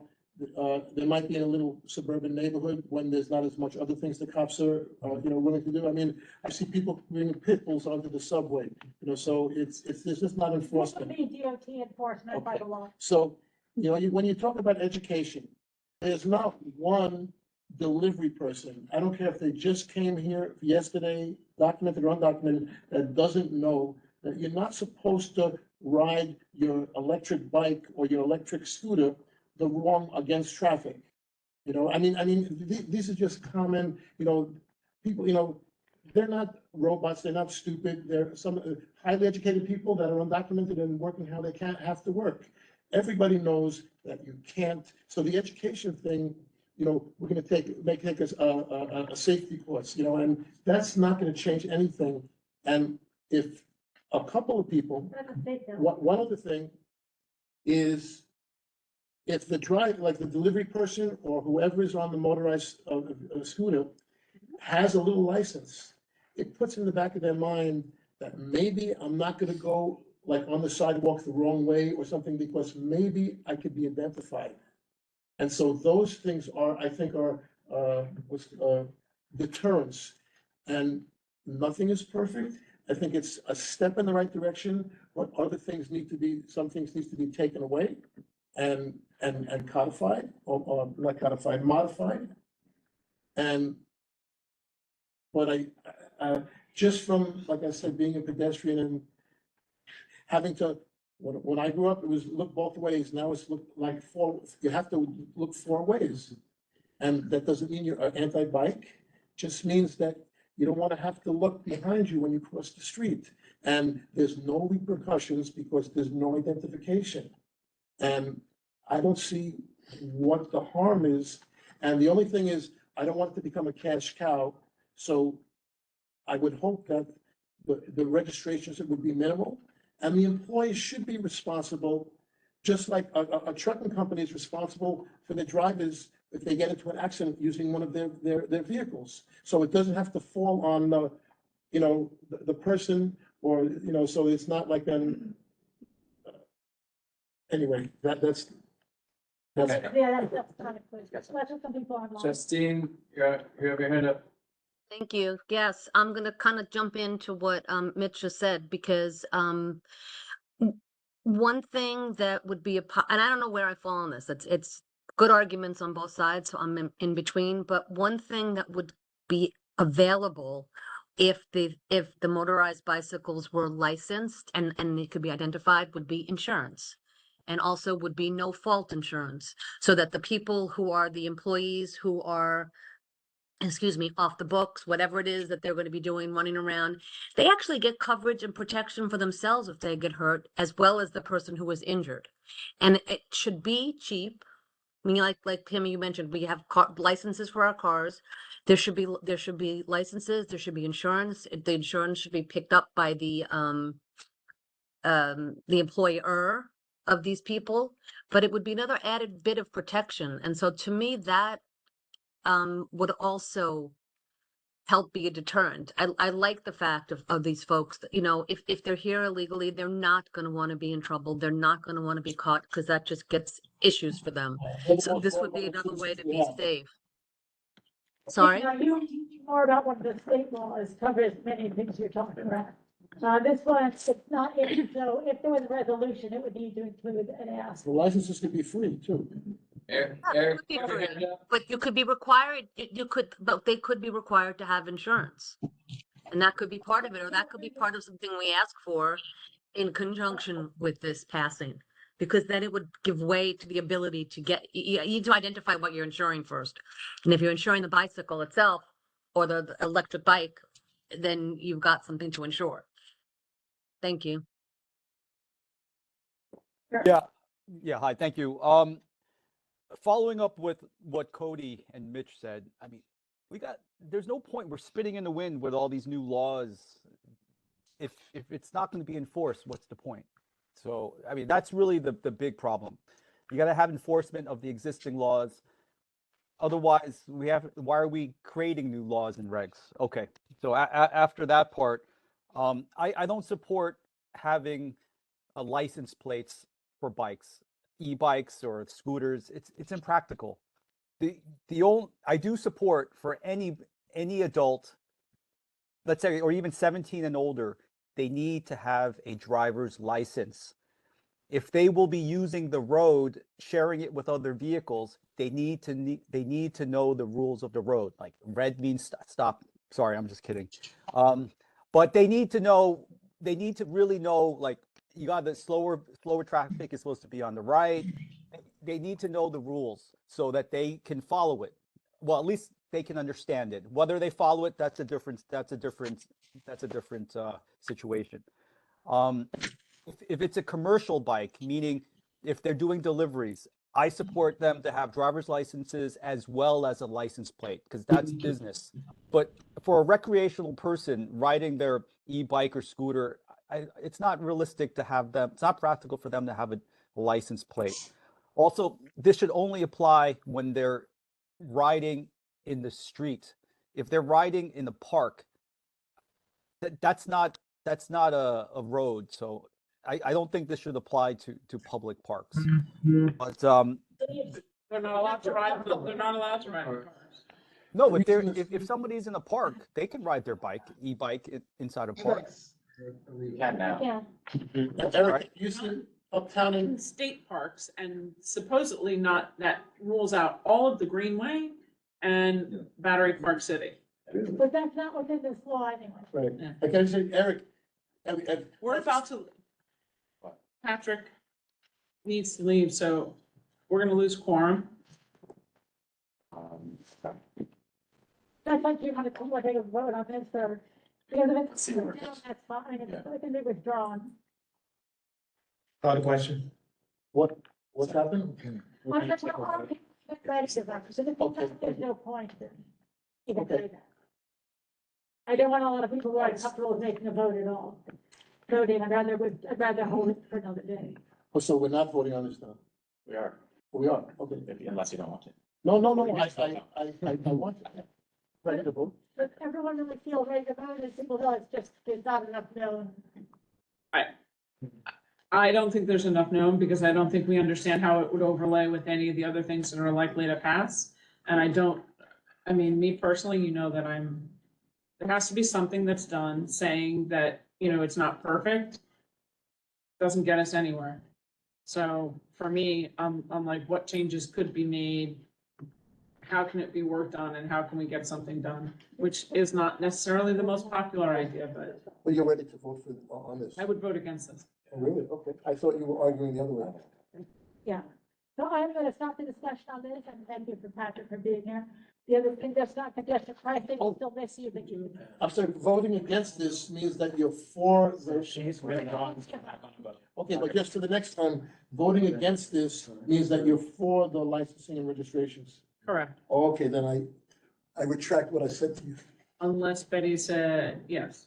I thought you were the. Yeah, I don't think people are really ready to vote, so it would be kind of foolish. I think it needs a lot more, and I'd love to hear from people who supported the bill, including our former chair, as to why.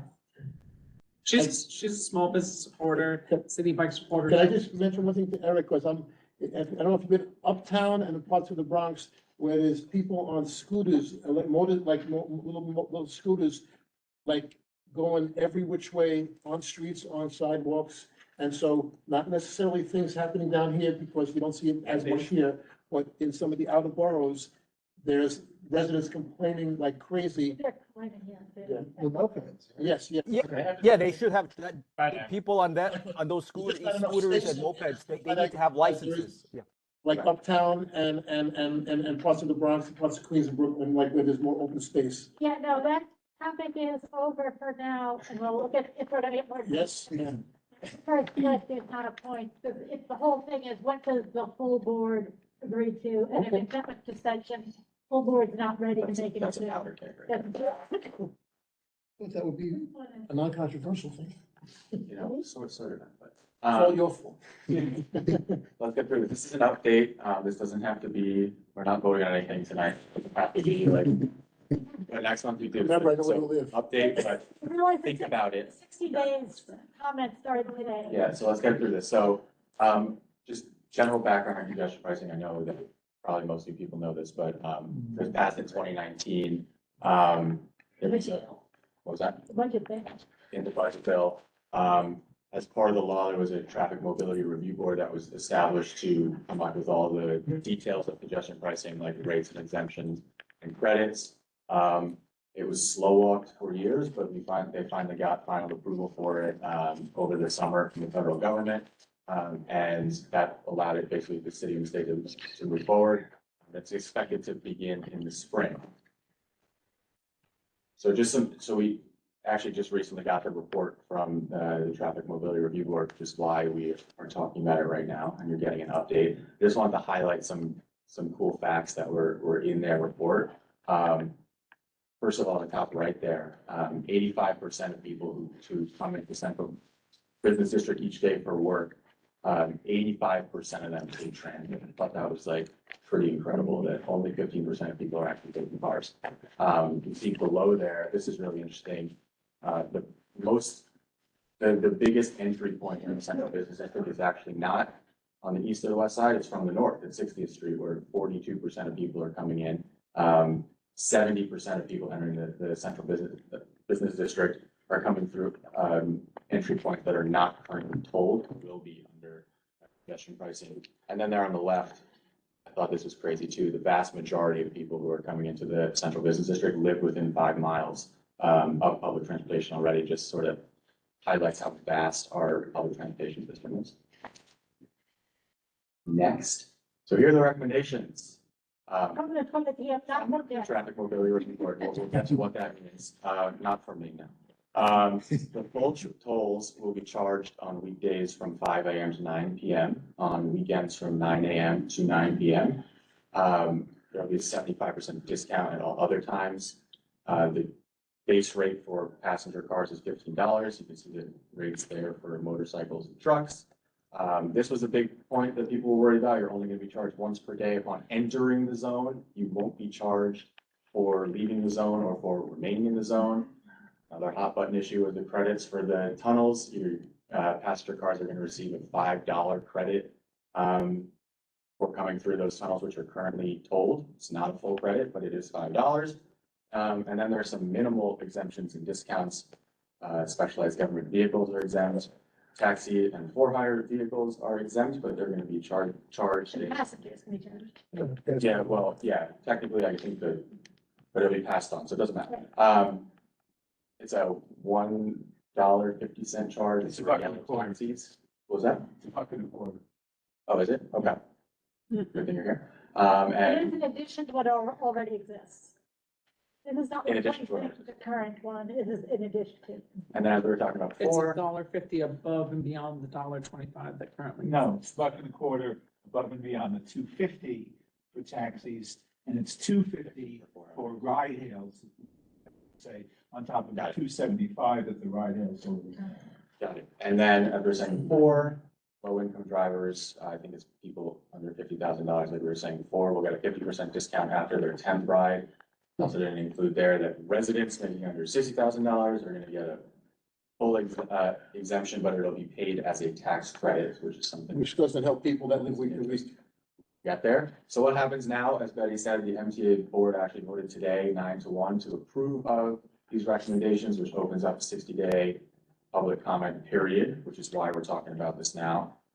What's going to happen from here is that after that comment period, these recommendations will go to the Triborough Bridge Tunnel Authority, who's going to make the final decision on all the rates and the credits and exemptions. So now is the time, if we're going to comment, but it's important to keep in mind there are some constraints. We can't just say whatever we want.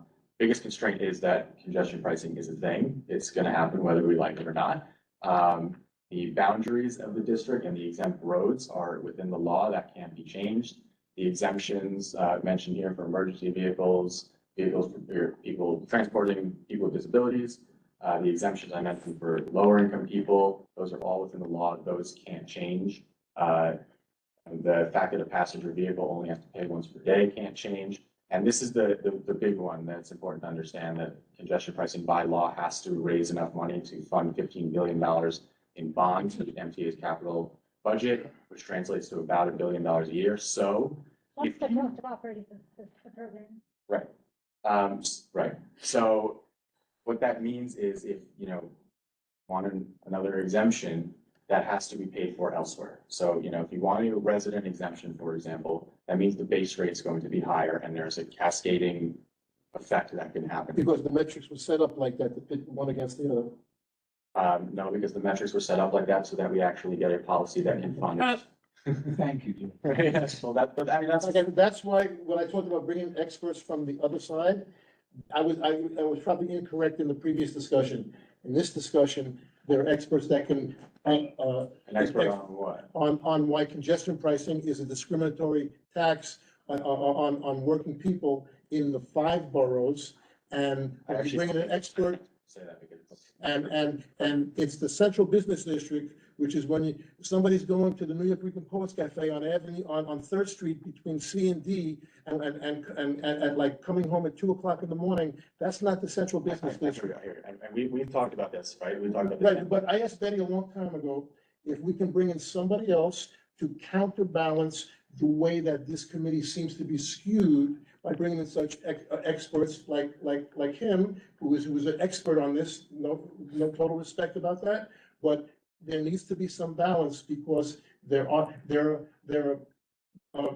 governors and politicians that are going to be suing this. So until the fat lady sings, nothing happens. Okay, and that's an old saying, opera saying. So just like when the L train was law, and then all of a sudden they did something, they didn't shut down the L train. Okay.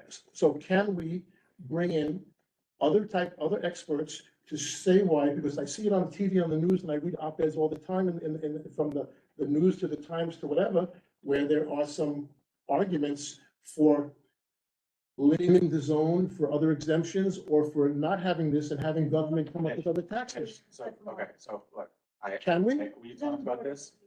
Reason we can't is because it's not going to change. Now, our role here, Well, That's not fair and balanced. if we've. what Excuse we're- me, I just have to say, Mitch, all I did was correct the typo.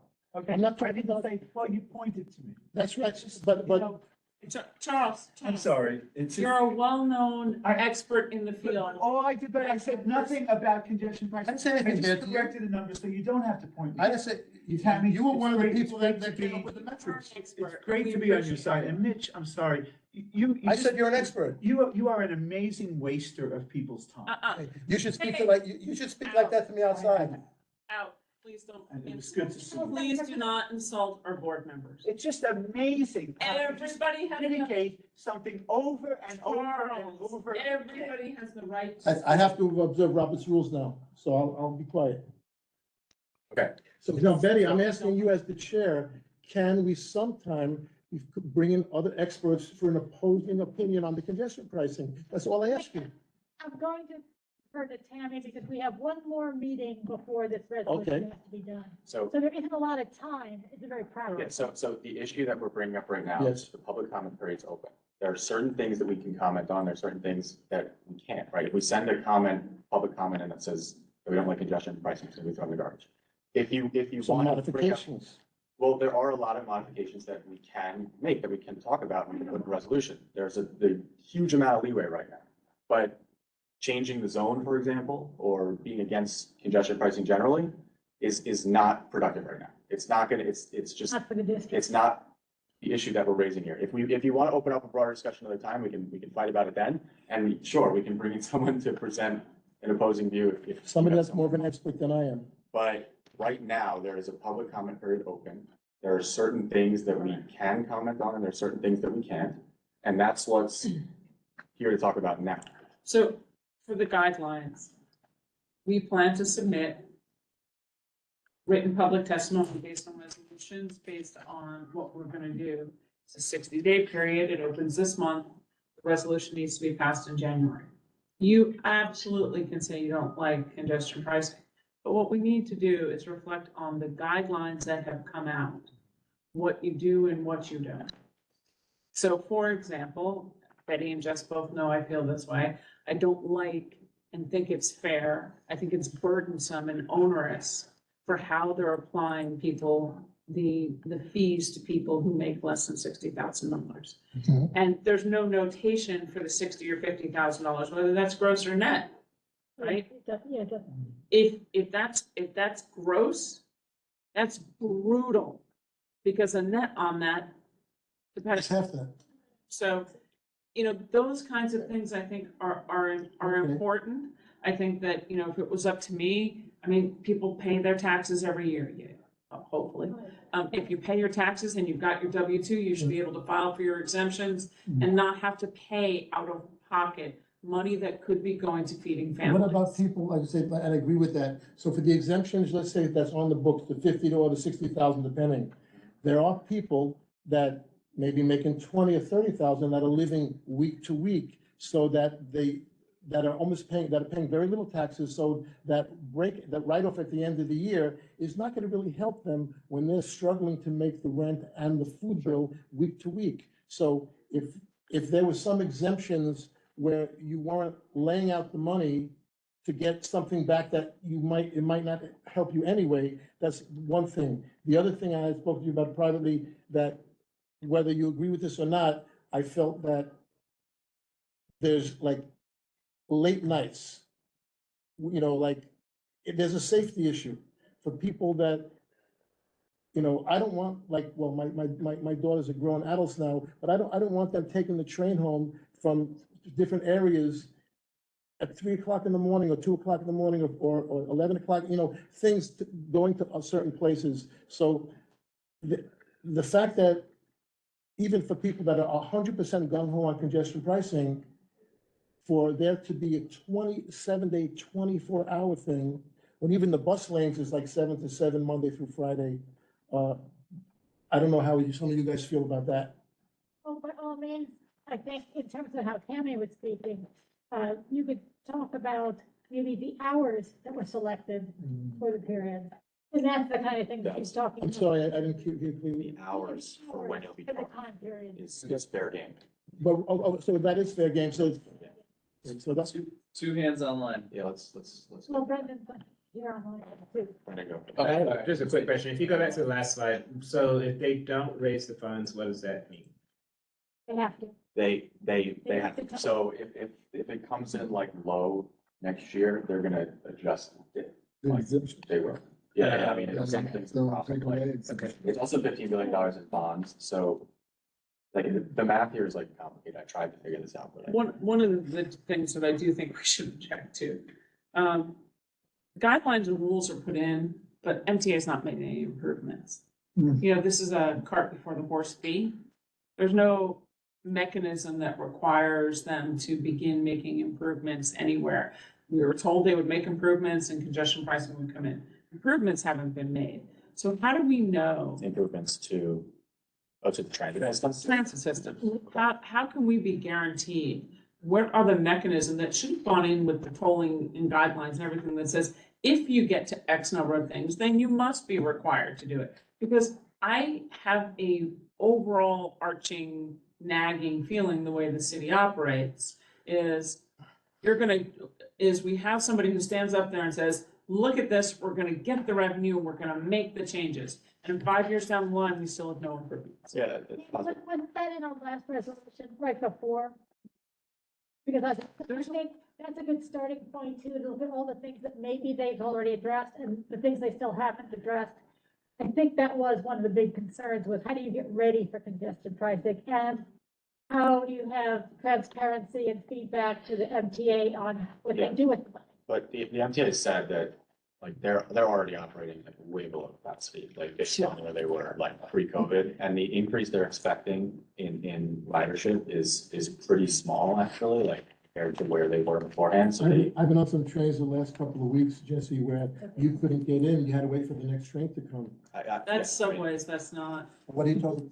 it's not, that may be on the subways, that's not on Metro North, Metro. Oh, I thought we were talking more about the New York City. train. It's kind of all of it. all of it. Just to the MTA improvements.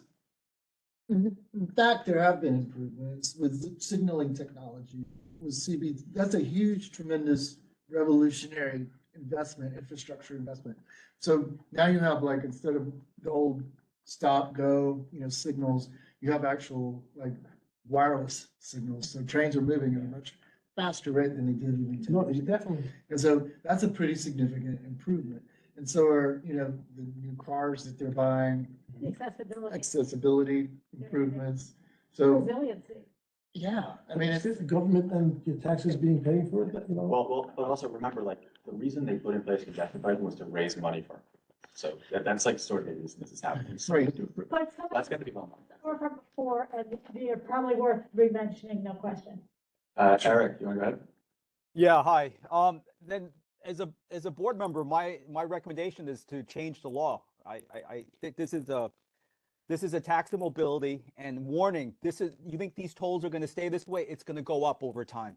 It's only going to go up. And then also with the lottery, the lottery was instituted to pay for education. So after the lottery came into effect, all it did was give another funding source, but it didn't supplement what was spent on education. So beware about false promises. This is getting a different source of funding. And then Jess, you said it, if the ridership, if the tolls don't come out to what they forecast, they're only going to increase the tolls. This is going to only hurt us in the long run. New York, Manhattan isn't the only business district in this area. You have business districts in New Jersey, Westchester, and Connecticut. This is going to reduce our economic activity. So that would be my comment on this. I don't even want to go into for me, I don't want to go to these constraints. Just the existence of this, I find is horrible. Well, that's an issue. Eric, I'm gonna further blame you because I just read a tweet not long before I came here. Sorry, it's X. But in fact, the MTA also put out a rule that obvious, when they have. Yeah, that they're gonna retain the ability to raise it even higher to 25% on the gridlock alert days, like the days that the UN is in session or like near the holidays. So, but I think that's kind of, but don't you think that should be, where's the public process on that? Well, that's what this is gonna have to be, but we're trying to gather all the information as it comes out day by day. That came out today, and I don't know how much more is still gonna dribble out. I mean, that's a horrible thing for somebody who works, having worked in the UNGA zone for a hospitality company. It is brutal to actually then penalize people for having to go to work during that time because the UNGA is there and they need all their special security. I'm sorry, I think that's actually backwards. Yeah, well, I think you should be exempt during those times because it's shitty to travel there anyway. but remember, like, again, like we were saying before, no policy is perfect. The vast majority of people traveling to work in the commercial business district are already doing so by transit. So like the people you're describing, I'm sure there are some people who drive to work at the UN, but it's a very small amount of people compared to the ones who take transit there. And Jesse, what do you think about? I will, hospitality, there's a large group of people who work overnight shifts and other things. Having been one of those, I would not ride public transit at night. It is not safe. I'm in my 20s, my 30s. It was absolutely not safe. And yes, I was a Then you'd be driver. happy that you'll have a 75% discount overnight for the train. No, because you are going to work during the high times. People who work the overnights Yeah. are already, you're paying basically at the highest points. You're not traveling during the low points. That's when you're actually at the office, Yeah. which is one of the issues I have about all this. And then if you're gonna penalize workers who aren't making that much money by boosting it during, I mean, you wanna boost it in that zone, not the whole central business This is zone? the whole central business district. That's what you're But that's the problem. When you look at like, if you were gridlock alert days this weekend, there was no traffic down here in Lower Manhattan. God forbid, I wouldn't want to drive over by Rock Center last week. And I get that, but this is not treating everything equal. It is not the same. It is certainly a time that should be more localized. But the problem is, and this has come up before, is that like there are entry points down here. So if you were to do that, if you were to like exempt entry points down here, people are gonna divert down here and go up, which they do now. There's a reason that there's disproportionate traffic on the bridges now. It's because they're free. And people do divert away from the Midtown Tunnel and come down here. Let's get Justine to wait. Well, can I just ask you one question? No, Justin. It's about what Eric said. No, wait for Justine. Yes, ma'am. Yes, Sorry, Mitch. Sorry. Thank you, everybody. Okay, question one is the taxi and the for hire vehicle, $1.50 and $2.50 charges, that's per ride, right? Correct. That's question one. Correct, okay. And to be clear, that is to, from, or within the zone. So it's different from the charge. So you take a trip within the zone. If you don't leave the zone or enter the zone, you're still gonna get hit with it. You get hit no matter what. You get into a taxi, you're getting hit. Is that right? But you- Unless you're outside, unless you're taking a trip Like you from do now. Brooklyn to Queens. Wait, say it again. I couldn't hear. What was the answer? Unless you're I thought it was if you stayed in the zone, you didn't get charged. No, you It's do. different for the taxis Yeah. and for the hailed rise. That's too far. Basically, Yeah. anytime you take a vehicle that's for hire, taxi or whatever, you're getting charged. To go 2 blocks, if you needed it, that would be it. That's fine. Question 2, as a Battery Park City resident, I think it's the only place that's outside of the West Side Highway or the FDR Drive or whatever the circular thing is in the bottom. What is the trigger of entering the zone? It is actually, so it's actually not the only one. There's like Waterside, there's also like. Okay, okay, cool. Yeah. Yeah. What DOT has said, and the report confirms this, is that if your ride begins within the zone and ends within the zone, you won't be charged. You only get charged entering the zone. So you're still within the zone in Battery Park City or in Waterside. Even if you drive on an exempt road, you're still in the zone. So if you drive from Battery Park City, you get on West Street and you get off West Street in the village somewhere, or you want to go to Yeah. Rockefeller Center, you're not going to be charged. If you go What- one block what if across 60th Street, come back, you will be charged. What if you cross an exempt highway? You cross the West That's Side Highway. As long as you're starting and ending within the zone, you're not going to be charged. It only once you, Actually written. That- Some haven't, they just said they charge you coming in, but there are lots of sensors all over the place, and I don't know how they can. they've been asked, DOT's been asked that in the past, and they've said that, and then the report, Have to be. yeah, it's MTA, but the report also says that trips that start within the zone and end within the zone, are won't be charged. I would ask for I mean, again, something in writing to clarify, because that's a little stressful and confusing. But, okay, so that's that question, that's that question. Kate agrees with that? I believe that's what the MTA has put out. I Have written that out, okay. So you think that that's okay, and then, yeah, besides the fact that, as I've said, I don't like the whole law. I don't think this is a good way to raise money. They should come up with something else. I just want to point out, because I know that I was talking to her earlier, Audrey Kaminsky is in the attendee and she has her hand up. And then I thank you for your time. Good question. You know, I just want to say. Can we let somebody who hasn't gone yet, like the attendee person go? Sure. You might have to explain to her how to unmute herself.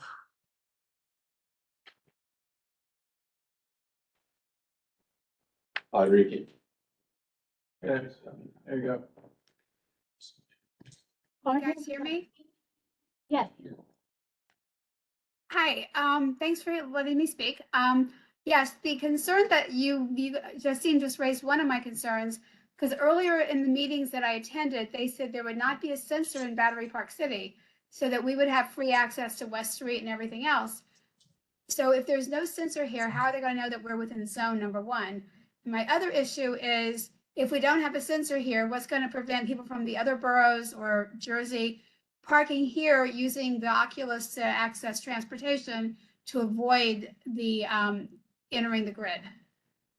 The way that the sensors work, it's complex, and I don't totally understand how it works, but they are going to catch you no matter where you enter the zone. They're going to do it. They're only going to have like 100 or something sensors out there, but there's not going to be a way to just like slip into Battery Park City and not get caught. When you enter the zone, whether it's from 60th Street or from any of the bridges, they're going to catch you at some point with the cameras. So just because there's not a sensor in one location doesn't mean that you can drive into that location and not get charged. But I agree, we need to get someone from the MTA to come and actually explain what happens to those who live in the district. Thank you. Yeah, what if you just drove around the district and just drove in circles within the zone? What would happen? You won't be Nothing. charged. You won't be charged. Nothing. So does that mean we can go to the Holland Tunnel and not be charged congestion pricing fee? When you leave, yeah, you can do that, but when you come back, you will be charged. That's right. And the Okay, congestion got it. pricing, the infrastructure has already started to be installed by all of the tunnels. They've already been sited and spec'd out. And bridges. Yep. Okay, thank you, guys. One way, is like when Eric was talking about the lottery, you know, like with the, and it kind of from kind of like satirical asides, it got me thinking, just like we have the Powerball lottery and everything for education, an MTA lottery to raise millions and billions of dollars that, you know, to pay for this, because the analogy, it might be a terrible analogy, but it'd be like asking all the bicyclists to pay a fee coming in to build more bike lanes. It shouldn't be their responsibility to pay for it. And so, does anybody think that, other ways to raise money, because congestion is terrible? Like a lottery, like a Powerball, but instead of educational lottery, an MTA type lottery? I think the mistake people make sometimes is that they think of this as just a revenue generation thing. Like, it is important. It is. Sorry, it is. It is. The prime reason for this is for congestion, is to reduce You know what, congestion. I believe, I don't have. the No, answer. because if drivers stop using it, they're gonna raise the toll. So they need this, they need the drivers to come through. Otherwise, then they don't have their $1.5 billion Something in bonds. about congestion, I'm just saying that for the improvements, for the MTA, for all the signal things and everything else, the more protected bike lanes and for safer streets and everything like that, a lottery, just like the education, I'm sure people laughed about the Powerball lottery. The other thing is, this has nothing to do with me or this neighborhood. I'm just wondering, because Justine was talking about, you know, having to park and then being charged for like moving your car, which you answered. So people that live after or going to a restaurant, 59th, 60th, 61st Street, in the evening after 7, and they're going around a block to try to find some parking to pick up their old grandmother that really can't walk that well, for a family dinner. So they're going to be charged. There are certain things that just. Yeah, there are certain situations and people will get charged. If you take the wrong road right now and you get in the Midtown Tunnel, you get charged a toll. It's Okay, that's not a good analogy. You're too smart for that, Jesse. Why is it not? Yeah, and if you take the wrong crossing, you're gonna, like by Niagara Falls, you're gonna end up get pulled by immigration if you don't have a passport. But that's not the normal thing, what we're talking about. We're not talking about a rare instance. You are talking about it in a sense, because. But I do think we need to get a speaker in. Okay. Speak very specifically about where the sensors are and exactly how. One thing you agreed about was the bus. I saw on the news earlier today that school buses are not gonna be exempt, which I found unbelievable. My children are all grown up now, but. Yeah, that's it. Yes, no, and that's what the mayor had said. I'm sorry? The mayor recently came out and said he wants exemptions for the 2 yellows, and he meant yellow taxis. I don't know why he took them out, Well, as well as yellow school buses. that's, that's something I think we might be able to have a consensus on. I can say that's the thing that come up, I have an objection to one of the things they came up with too. I'm just talking about school buses. I don't know about, Well, I have something else. Okay. Way back in like 2006, the Partnership for New York. The what? Partnership for New York Yes. did a study and said the traffic congestion, the annual cost of delay in commuting time and work-related travel representing the largest share of the total cost of congestion. So people who work in Queens, Manhattan are hardest hit by traffic delays, costing the average commuter between $1,500 and $1,900 a year. So the goal, as I understand it. You don't disagree with that? No, the goal is to, as I understand it, is to reduce the congestion, which will reduce. It's an externality. It's just a basic, But tax behavior. there's too many working class people that I saw in the news the other day, the guy that does heating, the guy that does plumbing, who's just gonna pass the cost along to, the thing is, most people don't. My daughters that grew up in Hell's Kitchen and that live in other areas, they take, nobody drives into work unless they're really rich or they don't have a chance. They don't take public transportation, but once in a while, you're talking about the 10 times, if you make a certain money. The people that have to, on a couple of occasions, are not gonna be driving 10 times a month, but they shouldn't get hit with $100 for having to pass through. Just one example, when my daughter was teaching art at high school out in the outskirts of Newark, she had to go from the outskirts of Brooklyn to drive and go down, the Manhattan Bridge to the Cross Canal to, otherwise there would be 2 trains, 3 buses, and it would be a 4-hour trip. And then taking home 25 art projects from the students. So there are people that have to pass through Cargo bikes, for, what? cargo bikes. What? Cargo bikes. Cargo bike? What, you want a cargo bike from all the way out? I mean, I don't want to say anything, this is, Businesses are gonna pop up to handle something. so you want somebody to take a cargo bike with 25, from far out in Brooklyn to through the Holland Tunnel to far out in Newark? No, I think they'll go to virtual projects. All right, hold on, Oh, hold on. come on. Okay. So, All right, that's ridiculous. And you know I love you, but that's ridiculous. a couple things. Yeah, Ken. Okay. You can say. The MTA was pretty flat out today when they were talking and discussing stuff. And they flat out talked about not the environment, not congestion, money. You cannot argue with the fact that the primary goal that they have, based on the board meeting today, was revenue driving.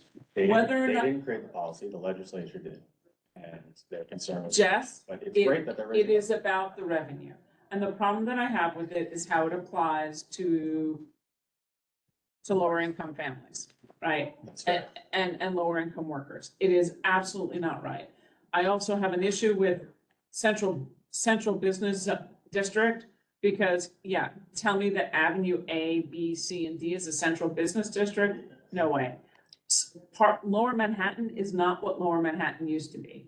When Joe Lerner first moved onto the community board 50 years ago, yeah, guess what? This was a full business district. That is not who we are anymore. With the rise and the look forward, it is, if we do not, within the guidelines, comment about having guide rails on this, then there are none. There will be no public process and no public input. And yeah, they could say, you know what? Here, it's special event pricing, like a parking garage. On gridlock alert days, which all of a sudden, that's 35 days. And then you've got UNGA, and that's another week to 2 weeks. Then it's the marathon and like all of a sudden now, you're gonna have special event things that could be how many days in a year? I hear you. And I know this is the holiday season, but I think to make this, given we have 60 days, and given that when the meetings are, is when the meetings are within those 60 days, we're probably gonna need a meeting of you, Tammy, and Zach and Jess and I to put together a list of various rules that are going to the MTA to distribute, as well as what's already from the last resolution that we can get after what they've addressed the way we want, what they've addressed We have differently. all our resolutions that you've already Right. put together. I think with the MTA rules, we send it to the full board. We provide an opportunity for them to bring and send thoughts on what they want to do for the guidelines, and then we can review that in January. Yeah, I was gonna say, because I think people are gonna need some time, because again, I don't know if you saw the email, I certainly sent it to Zach and Jess. I have a real problem with the vehicles that carry disabled people. I have I mean, that definitely needs a comment. as far as- Agreed, 100% agreed. 100%. Well, But everyone would want to see it in advance to really understand what changes I would recommend and why. I mean, that's just a human consideration for somebody in your situation, not to have to be charged So to. I'd get rid of it. she wants to get rid of the exemption. I'm sorry? There is an exemption, she wants to get rid of Okay, it. okay, Say only Well, then- accessibility is exempt. you're arguing, I'm arguing for you, not against, you're arguing against yourself. All right, let's, What about exemptions for people that live in the district? I can't believe it took this long for someone to say that, I'm surprised. I thought Well, that well, was good. no. But- So, okay, the school bus thing, the people that live in the district, and like I said, I don't have a car, once in a blue moon, you have to, things come up in your life where you have to do things and you have to get home. Number two, and number three is the night hours. The hours of the time. That there should, I know it's only 375 or something like that, but there shouldn't be anything like when it's until, let the trains become safer before they start charging. But just remember, Yes, sir. when you're thinking of all this, that those hours were chosen for a reason, right? That those are, if you look at the numbers in the report, like there's a shoot up in how many vehicles are coming in during those times. If you take out any period of that time, that's a lot of revenue that gets lost that Means they it's then all need to make up elsewhere. Because of the metrics, I don't agree with the metrics, which pits one against the No, other. They still have to come with $1 billion. Because if there was no requirement, then we would just put so many holes in it that it shouldn't exist. Well, Jesse, it's a safety issue. But It's whatever. The point No, is it's a safety just issue. consider Yes, the, sir. the possibilities of what will happen if you argue for these exemptions, because Okay. there'll be a higher base rate, and the MTA has said that they don't want a higher base rate, because then that's gonna cause diversion through the Bronx, away from the district The altogether. states put some cap on that. too. So just consider those possibilities. But you also have to also consider the concerns that were raised by our neighbors in CB3 that also will affect us. And it was a known impact that it would increase traffic in Lower Manhattan. So Will increase traffic on like West Street. Well, as I say, we're ringed by. on the FDR Drive Yeah, and the FDR streets Drive below, Street. it talks about it would increase traffic coming over the Brooklyn Bridge, Brooklyn and Manhattan bridges. Who said that? The MTA did. Yeah. It doesn't make any sense. You know, Jesse, I have a question for you of information. Told, going to a toll. Maybe you know the answer. I was, the other day, I was, if somebody is, you're driving down the FDR Drive, you're driving on the West Side Highway, going, you know, so you're out of that. Let's say there's an accident or crash somewhere below 60th Street, and then people have to get off, there was, you know, and get on Riverside Drive going up or getting, you know, out, then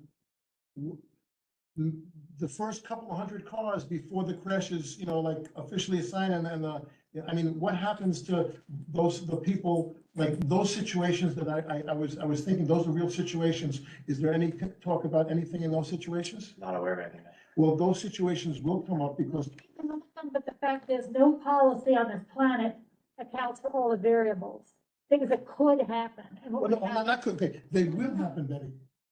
There's going to be an accident on the FDR Drive, somewhere between 60th Street and the end, and the Brooklyn, you know, the Brooklyn Bridge or the Brooklyn Battery Tunnel. And so what happens Maybe when, they'll send them back to North at 60th. what Street. happens I mean, when the that's- cars have to go local to get back on to avoid the accident or God forbid, you know, there's a fire, I mean, these things are not, would be, they're gonna happen. Want to include all the possibilities of things that are gonna happen. CB1's position is probably gonna be not inclusive of every possible thing that could happen and what it is. But you're brushing this off. No, you have to figure out Yes, how you can opine on the guidelines okay. in a given situation that you're giving. So if you're So help me. saying, no, you have time till January to figure that out on your own. But understand that there are accidents every day in New York, Right, on every highway. but there's no charge to go from the highway and then to go locally for. You're not charged by the hour, you're only charged for being here. But you know, again, like Mitch, like Yes. sometimes there are accidents on the Brooklyn Bridge. Right. And you take the Midtown Tunnel instead and you pay a toll. Like, it's not like this is like a new. But that's your choice to do that. It's your choice to drive, but okay, but we don't have to, we don't, think about it. Okay, Jesse. And if you wanna bring it up, we can try and Yeah, work it just in. realize that this could be so incredibly complex and everybody brings up every possibility they think of. And that's all my point was. The one that Indigo point is terrible. It's the fact that this could be a 9-year conversation and we have 60 days. So again, I will put together some of the stuff on the drive with disabled because that isn't the law and it's not defined. And I argue. Just curious what some of the other people here think about the no charge overnight and then exemptions for people that live here, not, and people that don't have cars, but that have to get home sometime. Because there's, you know, I'm just wondering, I know how If you you. got, then you're taking an Uber, you're taking a Lyft and you're paying. That's the way that works. You rent a car, you're paying. I mean, that's. No, or you get a ride, and so if my daughter wants to drive her father home after, from another borough, so that I don't have to take the train like at 3 o'clock in the morning, I mean, I'm just, Congestion pricing. right, I'm saying, so there, you know, At a 75% discount if it's at 3 in the morning. I shouldn't have to pay, not me, the person shouldn't have to pay a penny, especially if they're making less than $50,000-$60,000 to come home. I think someone is gonna go into request of the MTA to make things safer at night. Start the MTA the lottery.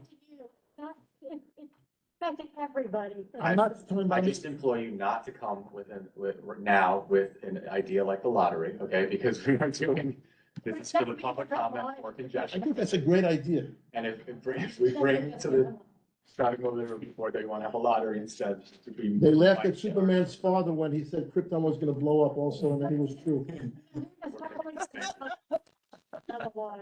Can we have some updates? Oh, God, okay. These are really fast, but some of it's kind of funny, but other than that, these just look really fast. Back to the slide. Yeah. That looks so sad. I'm kind of sad about that. Just saying. The fair fares is in effect. That's all that is. On 16, fair fares will be in effect. There's no final decision. They have not adopted the rule yet for the Brooklyn Bridge and the vendors. It's all bridges, but I'll keep you posted if I learn anything. I saw something on the news before that the vendors won, they were at a protest at City Hall, and it was on the news around 5 o'clock today, that they seemed something favorable towards the vendors. I don't know what it was. Well, no, it doesn't necessarily look that way, but anyway, if you look at the public comments that came out, they were overwhelmingly with yay, the sooner the better. So, I said, the adopted rule is not out yet, so I don't know what it The is. only concern that we have, and I'll say it again and again and again, is what we do not want is the vendors being pushed off the bridge and then overwhelming the streets to prevent pedestrian and bicycle access. That was part of the rule, that they couldn't see the area approaching. Yeah. As well, so, but anyway, hopefully next month I'll know more, but it's not posted yet. That's all I was gonna say. 1 billion riders on the New York City subway. How would you like to get, kind of like the lottery here? Anyway, that's just a landmark. Next. Tell you, it's a cash cow.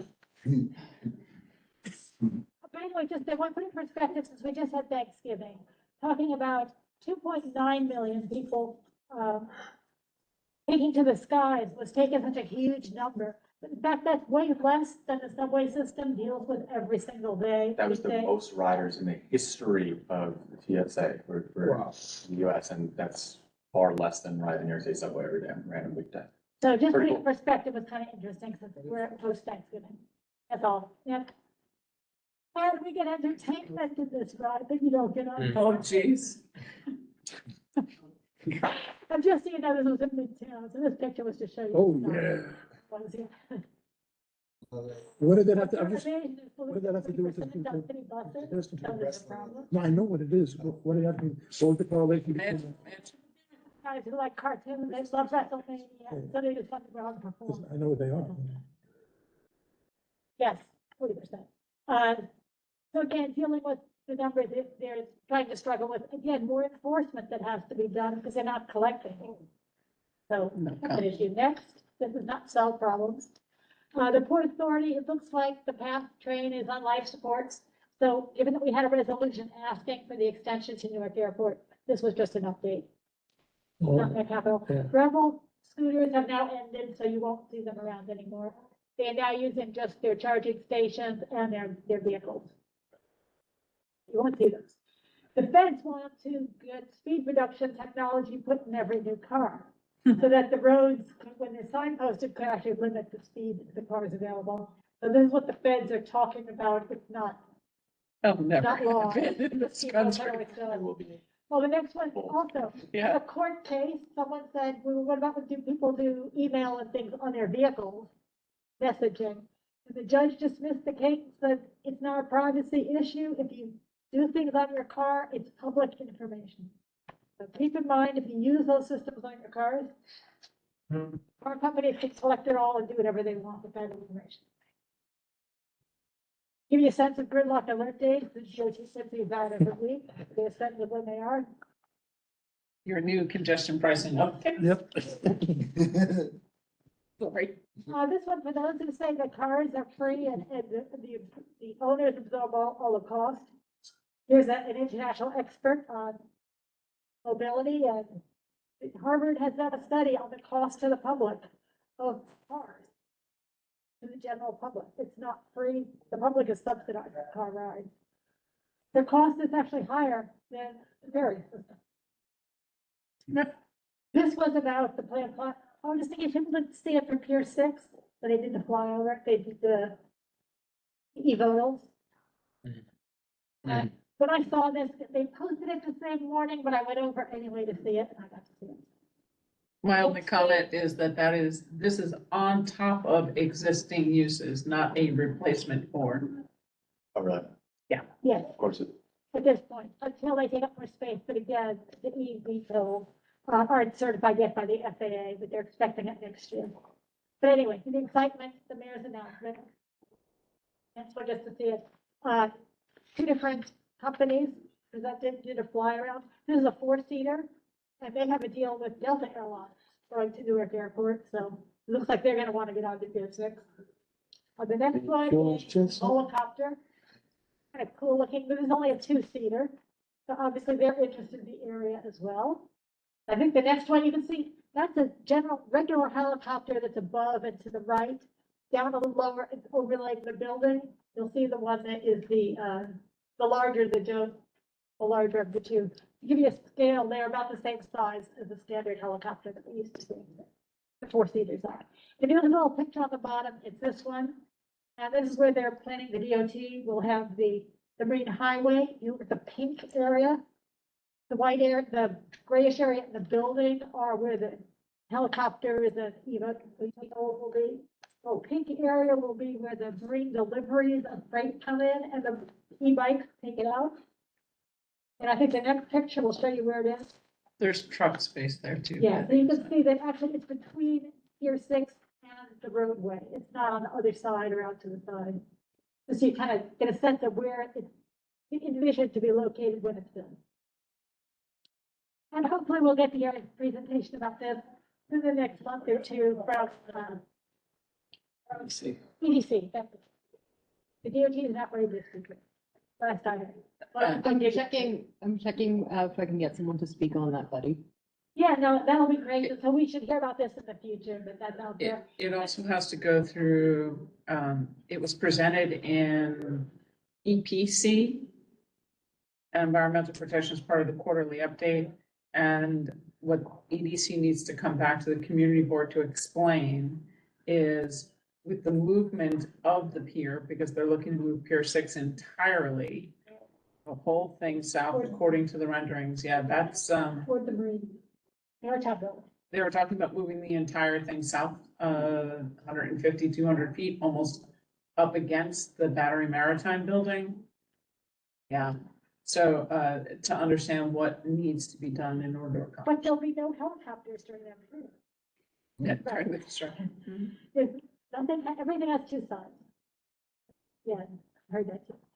To remind you, especially now that it's dark when we come and we leave, this is the DOT, since everyone's always dunning them, we should educate more. Here's one of their educations. Look out, all users. And this is for the holiday season, yes. So the ferry system, New York City Ferry is telling where you have to go using the ferry system to different holiday events. And the last slide is talking about the transit, sorry, I'm gonna talk my eyes are killing me. The holiday train show is free this year. And for those who are interested in doing that, someone has actually donated the money for it and it's going to be free to go to. So happy holidays. I'll see you next year. That's in Brooklyn, the Transit Museum. I think. Yeah. That's right on Adams Street as you go down. You can take the subway there. I'm not going there. I don't need the Transit Museum, I believe. And we can't take it on the weekends. So is the recording off now? No, it's still recording. Okay. Are we done, Betty? Happy holidays. Thank you, you too. Except do go to full board, please. Yes. Let me know when the recording's off. Board is the 20th. We are Wednesday. Done.